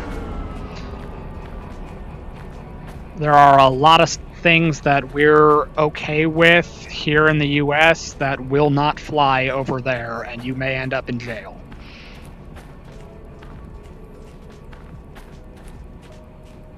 So you have to be extremely careful over there.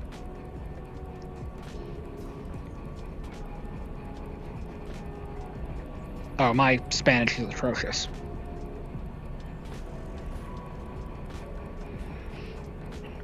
In fact, I've failed to learn how to speak Spanish 3 times in my life.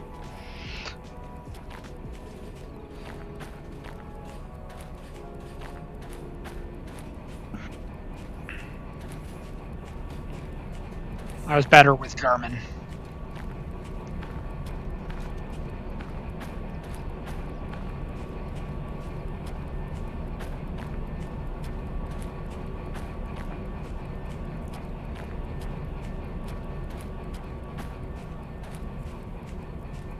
Although it was kind of funny that specifically with Singapore, the Navy that they have,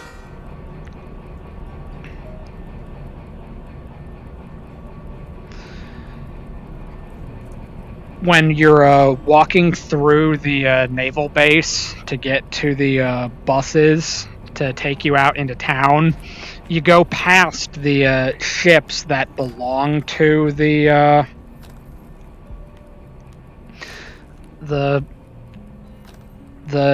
Navy of Singapore, and they're like immaculate. They're like in absolutely perfect condition, and it's just you're just like walking by and you're like, dear God, cleaning quarters is 24/7. But then the counterpoint is they don't leave the harbor. But Singapore's kind of like Switzerland. Their main export is trade. So nobody in their right mind is going to mess with Singapore because they have all the money.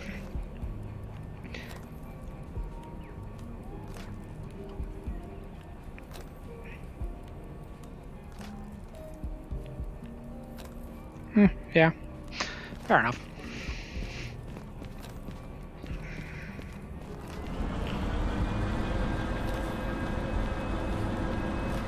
Oh, actually, I need to stop over here by the F track.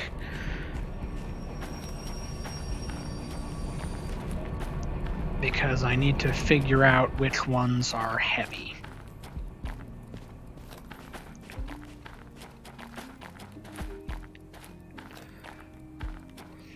Alright, E2.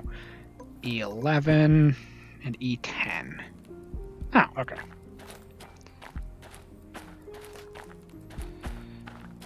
Alright, let's go check over here first. There should be 2. 17,000. Alright, that's probably going at the back.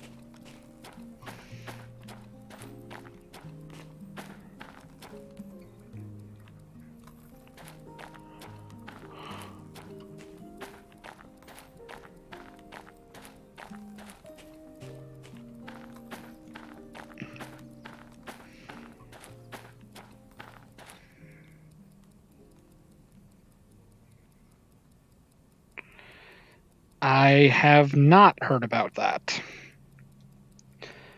But since part of my job was communication security, I would expect that whoever did it is probably going to be punished severely. They don't play.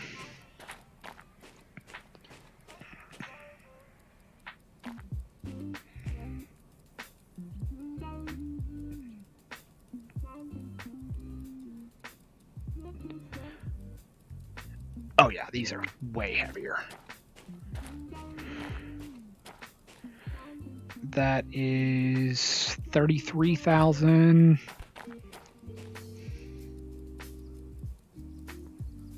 32,000.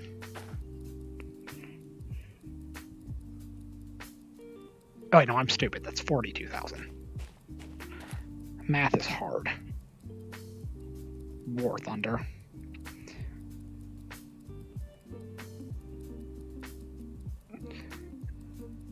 Yeah, have you ever heard of Fort Leavenworth? I think it's in Kansas.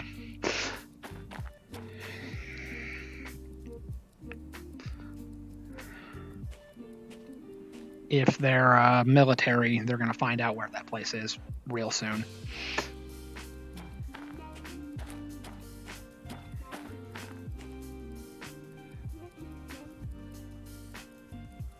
Alright, so what is this way?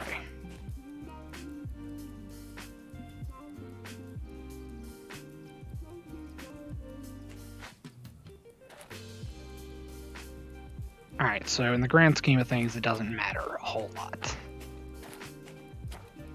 So we'll grab this one first. Grab this one, then we'll grab the other one.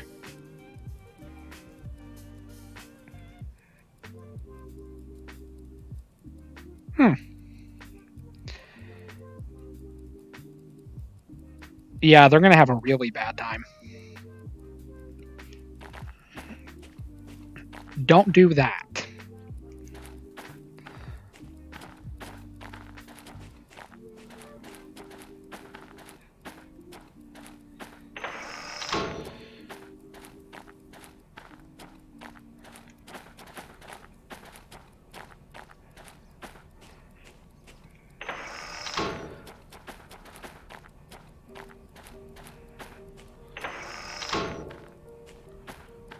And I need 2, which is this one right here.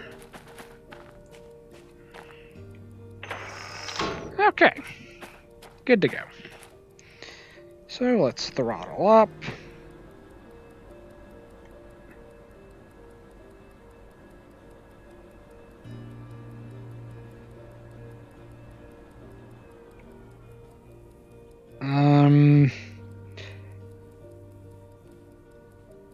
Yeah, actually, I'm pretty sure that does count as treason.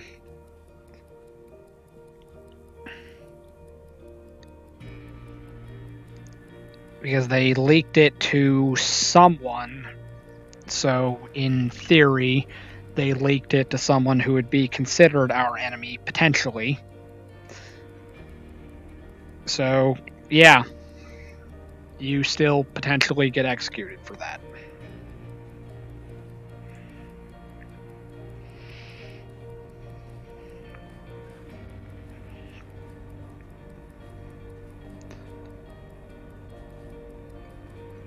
Although, oddly enough, the, yeah, I could see that being an issue.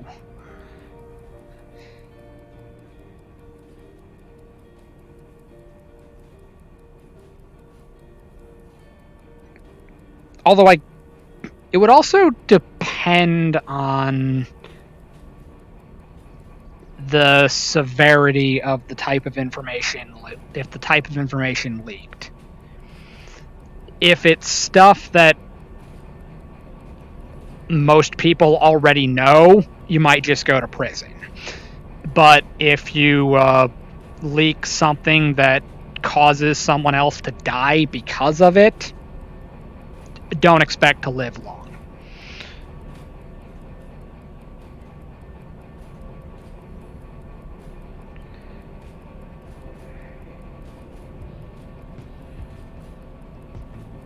Yeah, if it's actually like technical specifications of vehicles in active service and how to defeat them, I could easily see that getting like a death penalty sentence. Because if you're learning the armor specifications of our vehicles or the vehicles used by our allies, that information is actively going to get someone killed. So yeah, that would be a really, really bad thing.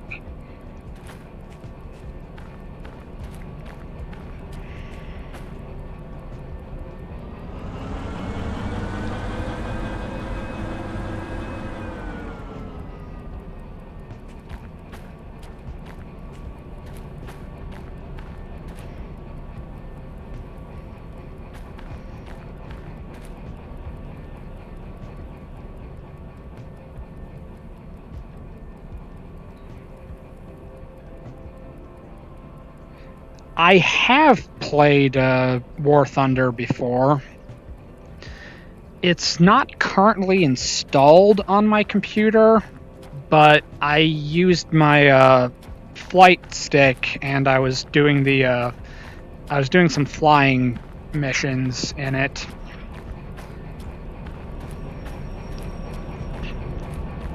It's pretty cool, but I never got into it really.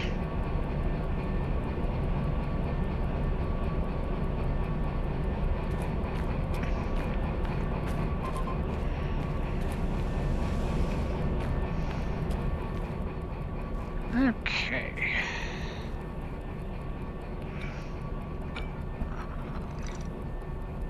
One of my friends told me to get into World of Warships, so I checked that out, and it's pretty cool.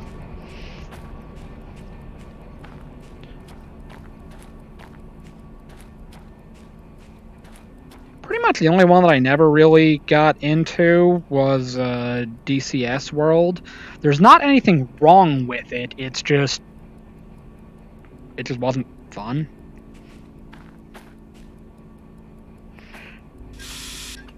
Alright, got air. Let's pop it into forward, throttle up, kick off the independent.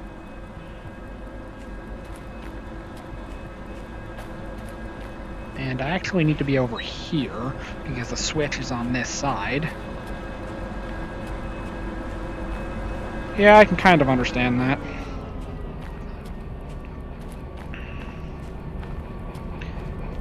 I prefer the more detailed, like, simulator type things.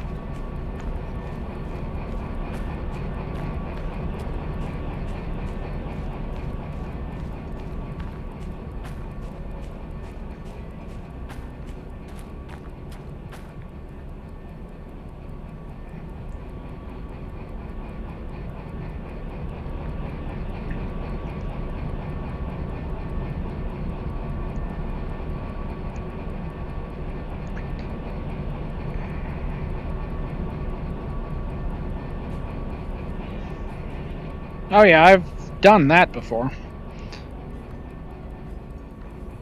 I'm not in the right place. I need to be at the switch, not the sign. The sign is when we're clear of... There's when we're in the terminal. Or in the track. We gotta be at the Switch for the next one. Yeah, I really like playing in VR, which is also part of why I'm playing this.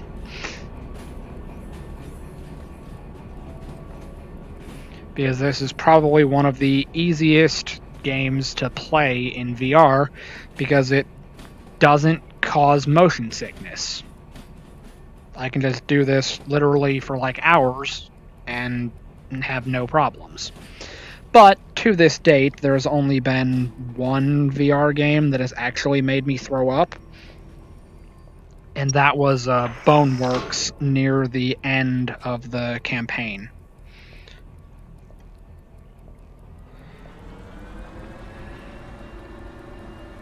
Not a good time.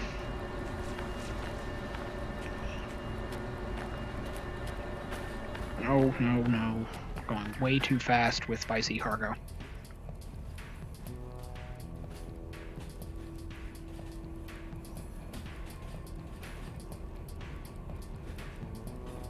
Nice. I'm getting run over by a train.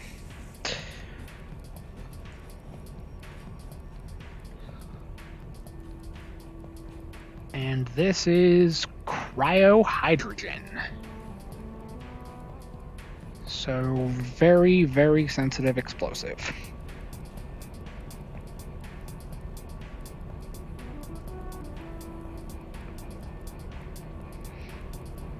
I was kind of bothered by some of the expensive DLC in that game.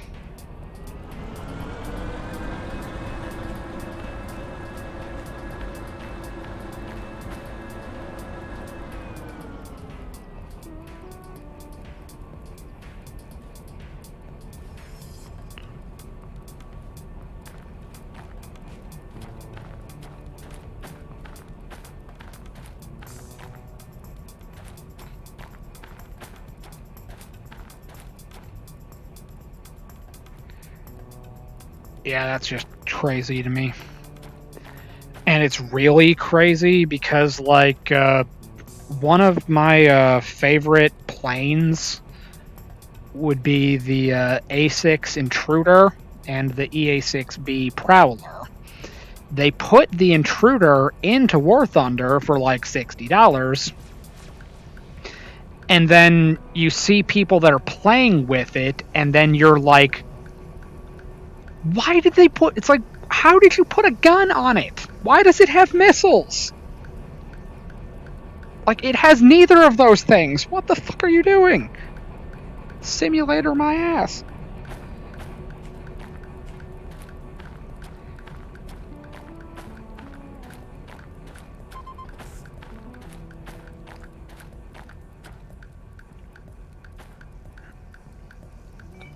Come on. Yes, just made it.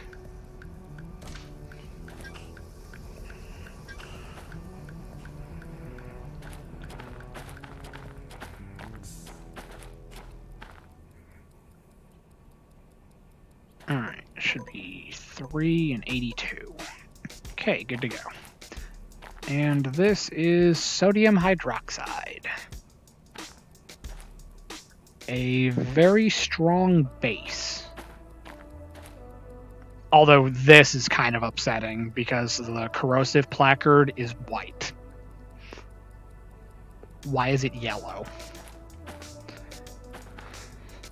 This is not in line with the global harmonization system.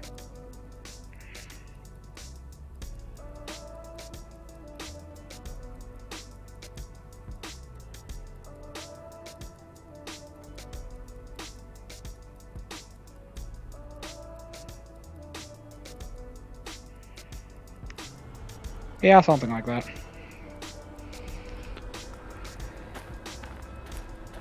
Alright, now we gotta go over... Still need to be over here.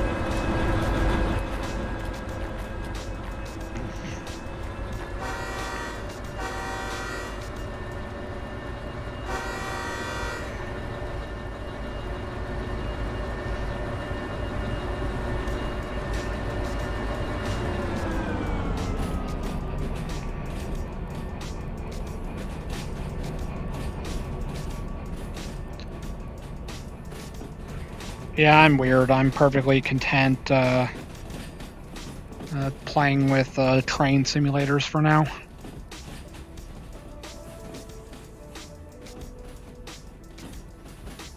I still play like VTOL VR.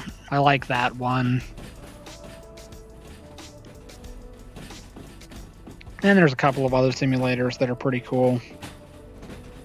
The F-16 in real life is really cool. Back when I was a kid, I used to watch the movie Iron Eagle, which was basically a high school student working with a general, or no, a colonel, or maybe he was a general, I don't remember. And they stole a couple of F-16s to go rescue the guy's dad. Interesting movie.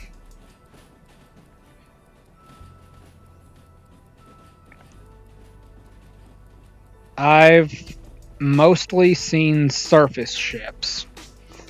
The subs are usually in like a special like hangar where they keep them hidden.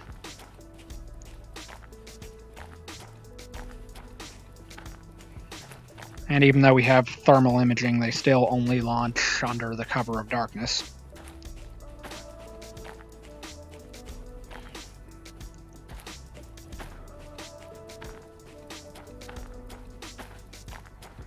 Alright, this switch right here will get me back lined up with the main. Train brake, independent brake, popping into reverse.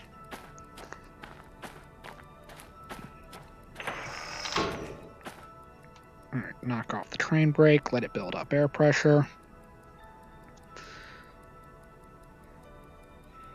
Used to see a lot of different countries' ships when I was in the training base at Pensacola in Florida.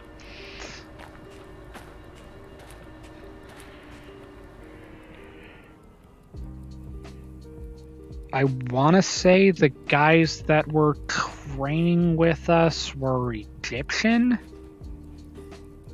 They had like comparable ranks on their uniforms so that we could know who was like enlisted and who were officers. Because they had their uniform ranks and then they would have like patches on their chest with like their name and stuff, and then they would pin like one of our rank insignia to the patch so that we would know what they compared to in our hierarchy or chain of command. It was weird.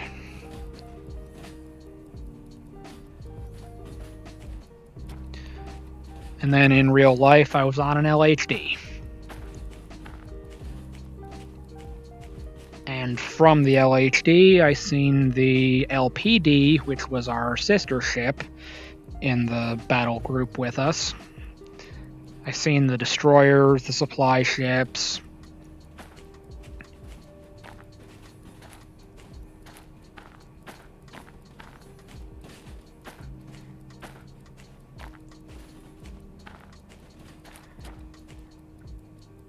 Mostly the battle group stayed pretty spread out, I think. Like, the only time we saw our escort ships was when they thought there was, like, a threat or reason for concern somewhere near us. Other than that, they were always outside of the... They were always out of the horizon, out of sight. I was on the Bonhomme Richard, which is the ship that burned down in San Diego a couple years ago.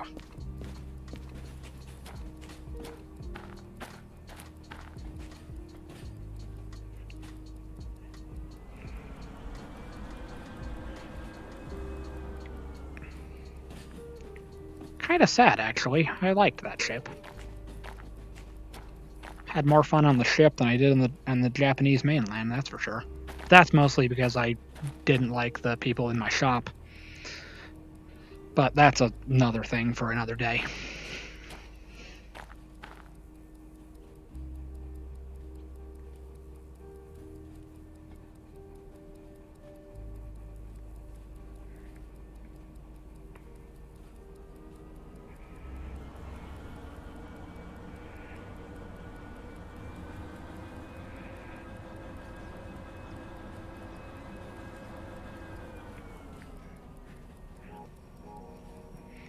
Alright, gotta get under 7. Because if we're going 7, when you hit the cars, you'll break the flat cars. And then it'll be a bad time. Basically, I do everything in this game very slow and methodically.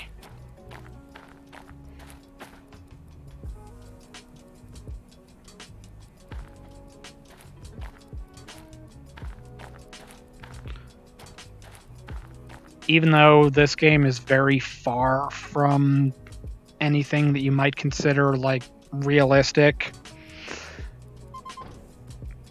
I still kind of treat it as if it were. Probably because I'm playing it in VR, and it kind of feels more like I'm actually doing this sort of stuff. You were looking at images of...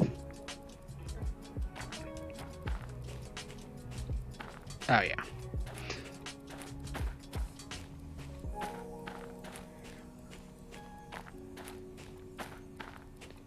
Although it's kind of like a weird thing because on one hand, I don't really cause any like chaos or break anything in the game, yet for some reason or another, people still join in and kind of watch. So, at least it's somewhat interesting, I guess. Or at least it's interesting to someone.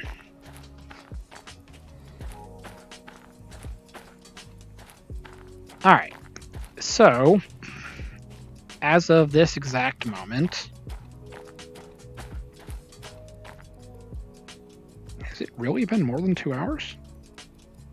Yeah, I guess it has. Alright, so let's switch it into forward.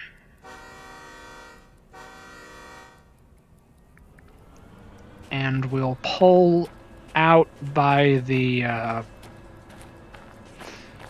pull over by the roundhouse.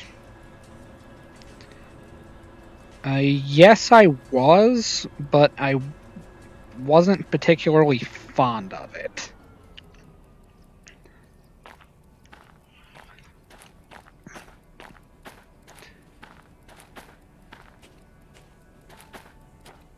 Basically, I just didn't get interested in that sort of stuff until much, much later in life.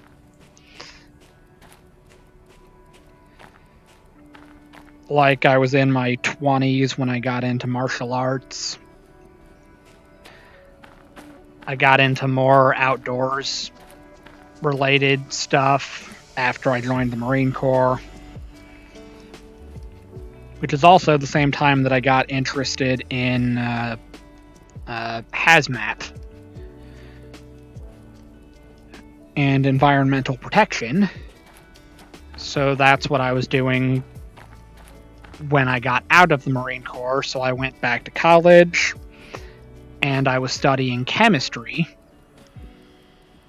And then when I took a break from school to drive trucks, I pretty much already knew as soon as I was about to finish my class to get my commercial driver's license, I already knew I was going to get a hazmat endorsement. So in real life, I know all about how to handle hazardous materials, and I'm legally authorized to carry them by road.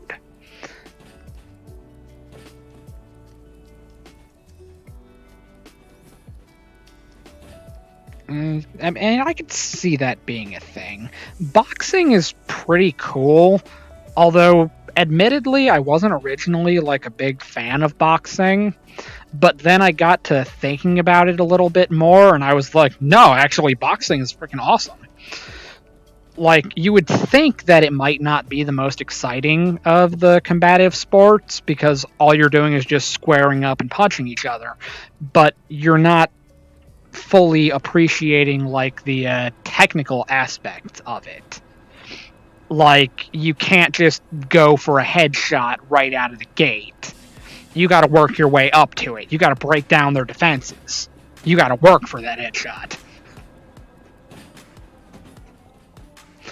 But then if your jaw currently has wires in it from braces, you probably don't want to get punched in the mouth. Although the counter to that is then just don't get punched in the mouth. Protect your head like your life depends on it. Or start out at a less competitive gym where they limit your headshots.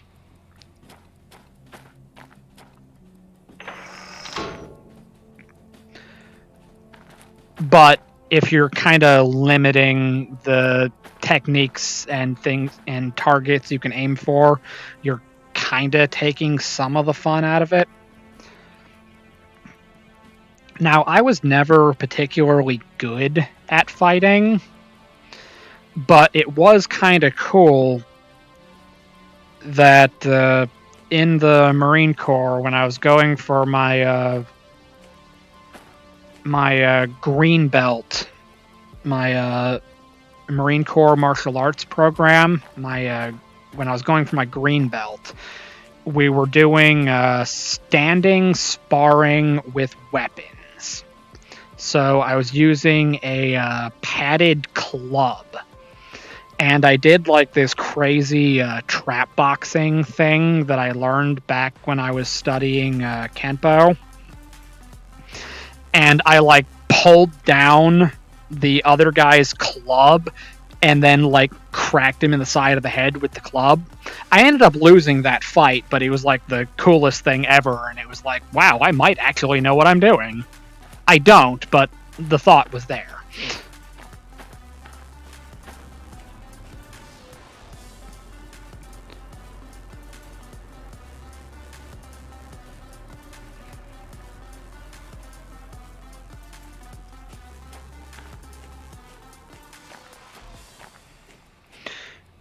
Yeah, when I was saying the thing about the gym, it would be a specific boxing gym.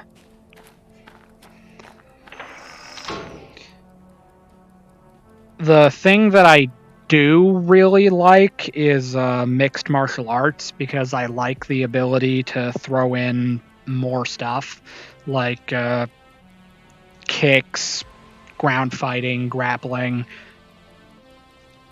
I'm probably a little bit weird, and I specifically like the technical, like strategy aspects of combat sports.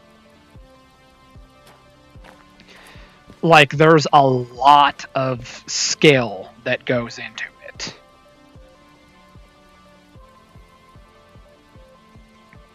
Yeah, that is a thing.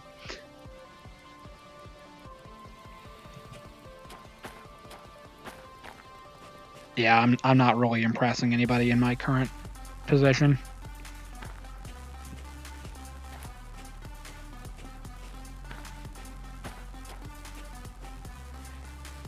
I'm not in good shape at the moment.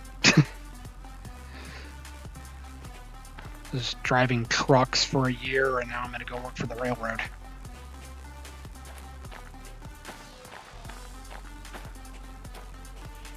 All right.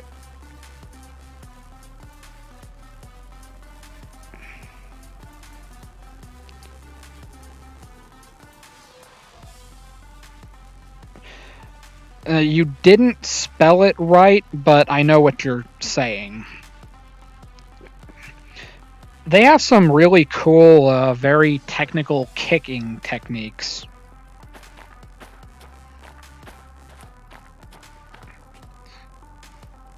You know what? Let's pull farther.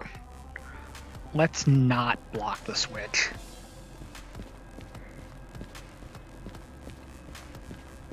Alright, so this is 3 cuts of cars going to the goods factory.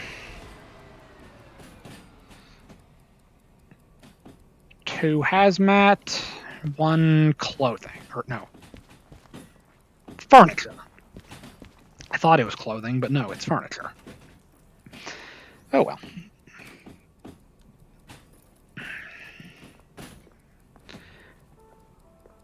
The ones that I really like are judo and jujitsu.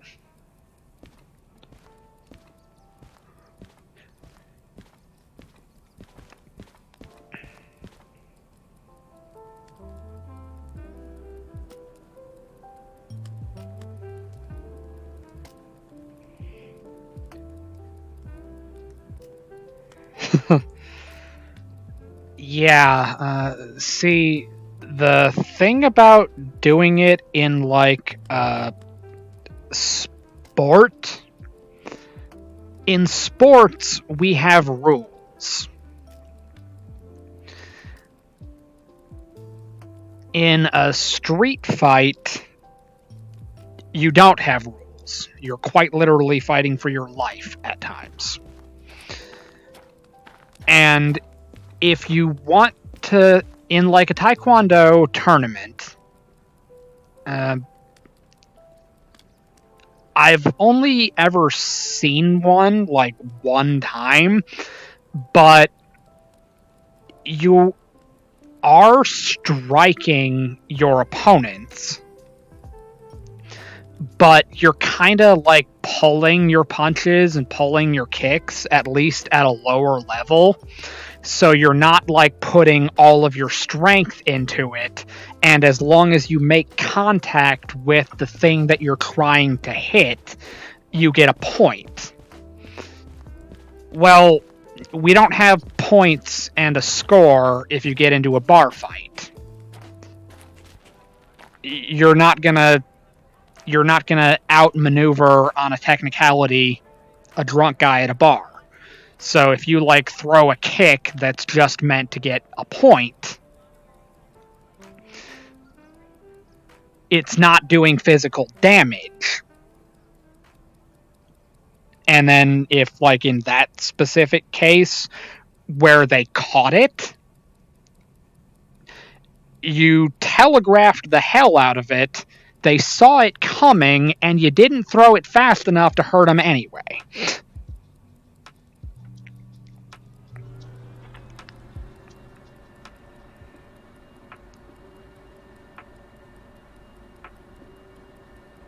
No, that works.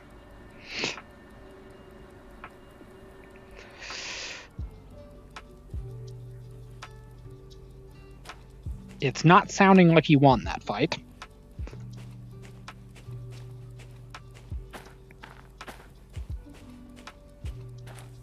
Unless it was your friend that uppercutted the other guy after he caught his foot.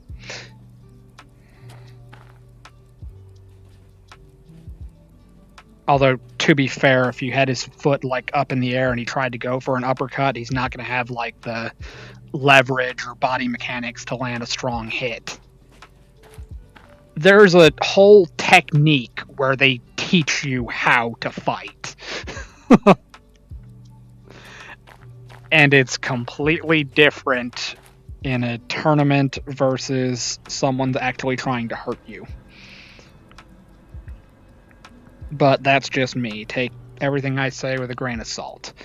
My fighting experience is all in training. Although apparently some people thought I was like intimidating or something, and nobody ever really messes with me. I don't think I'm that intimidating. I'm pretty sure I'm a fairly average, pleasant, approachable person. But what do I know?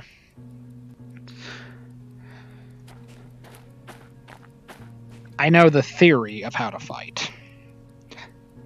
And according to my punching bag, I can hit pretty hard.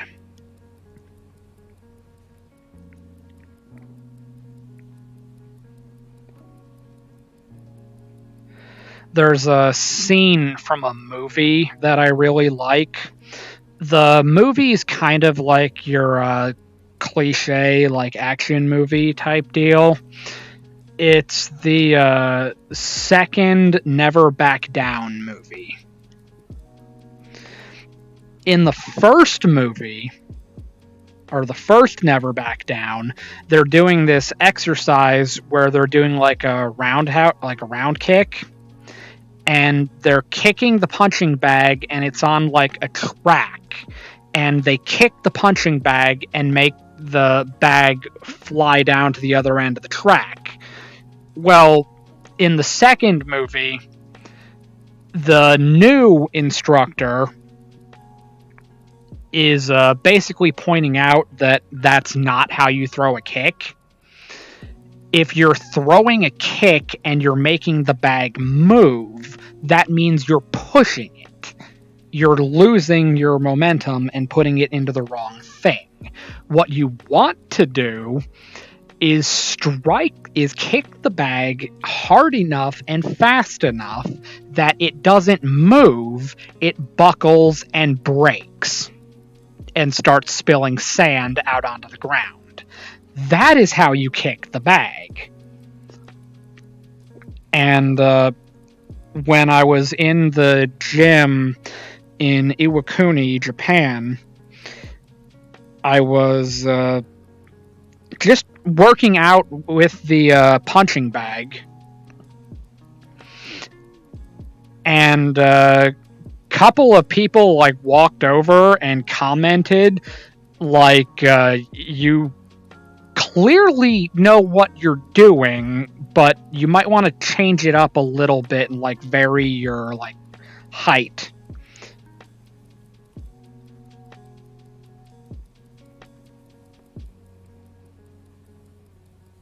Well, that's if you've successfully stunned them and they let you do it.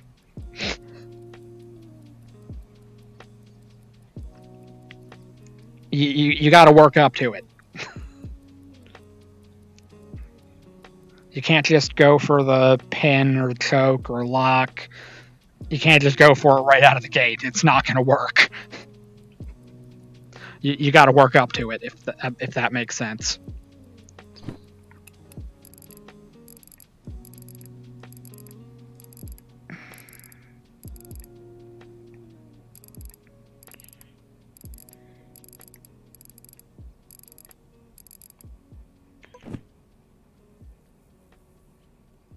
Let's put that into neutral. Turn this off. Put this away. Oh, and I need to go turn off the locomotives.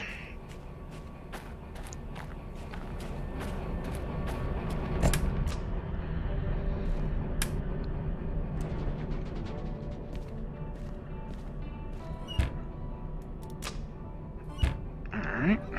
There's that one. Go over here. Turn off this one. Alright.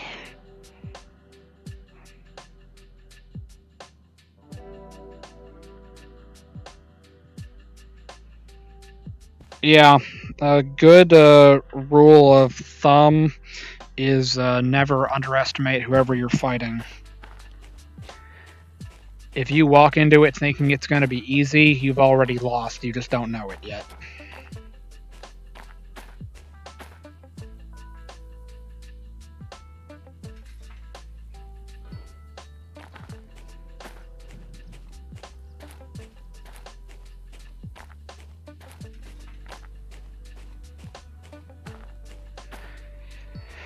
Alright, well, it's starting to get late. So, as a bit of a recap of what I've done in this stream so far, I brought back the ammunition and cars that I started with on Wednesday, got them back here to the harbor, got them put away, stored, all that fun stuff. And now I've got everything set up for the next time that I play, and my next scheduled Derail Valley stream should be on Monday. I'll probably play something else a little bit later, but I'm not sure yet. But for now, this seems like as good of a stopping place as any. So this has been Derail Valley.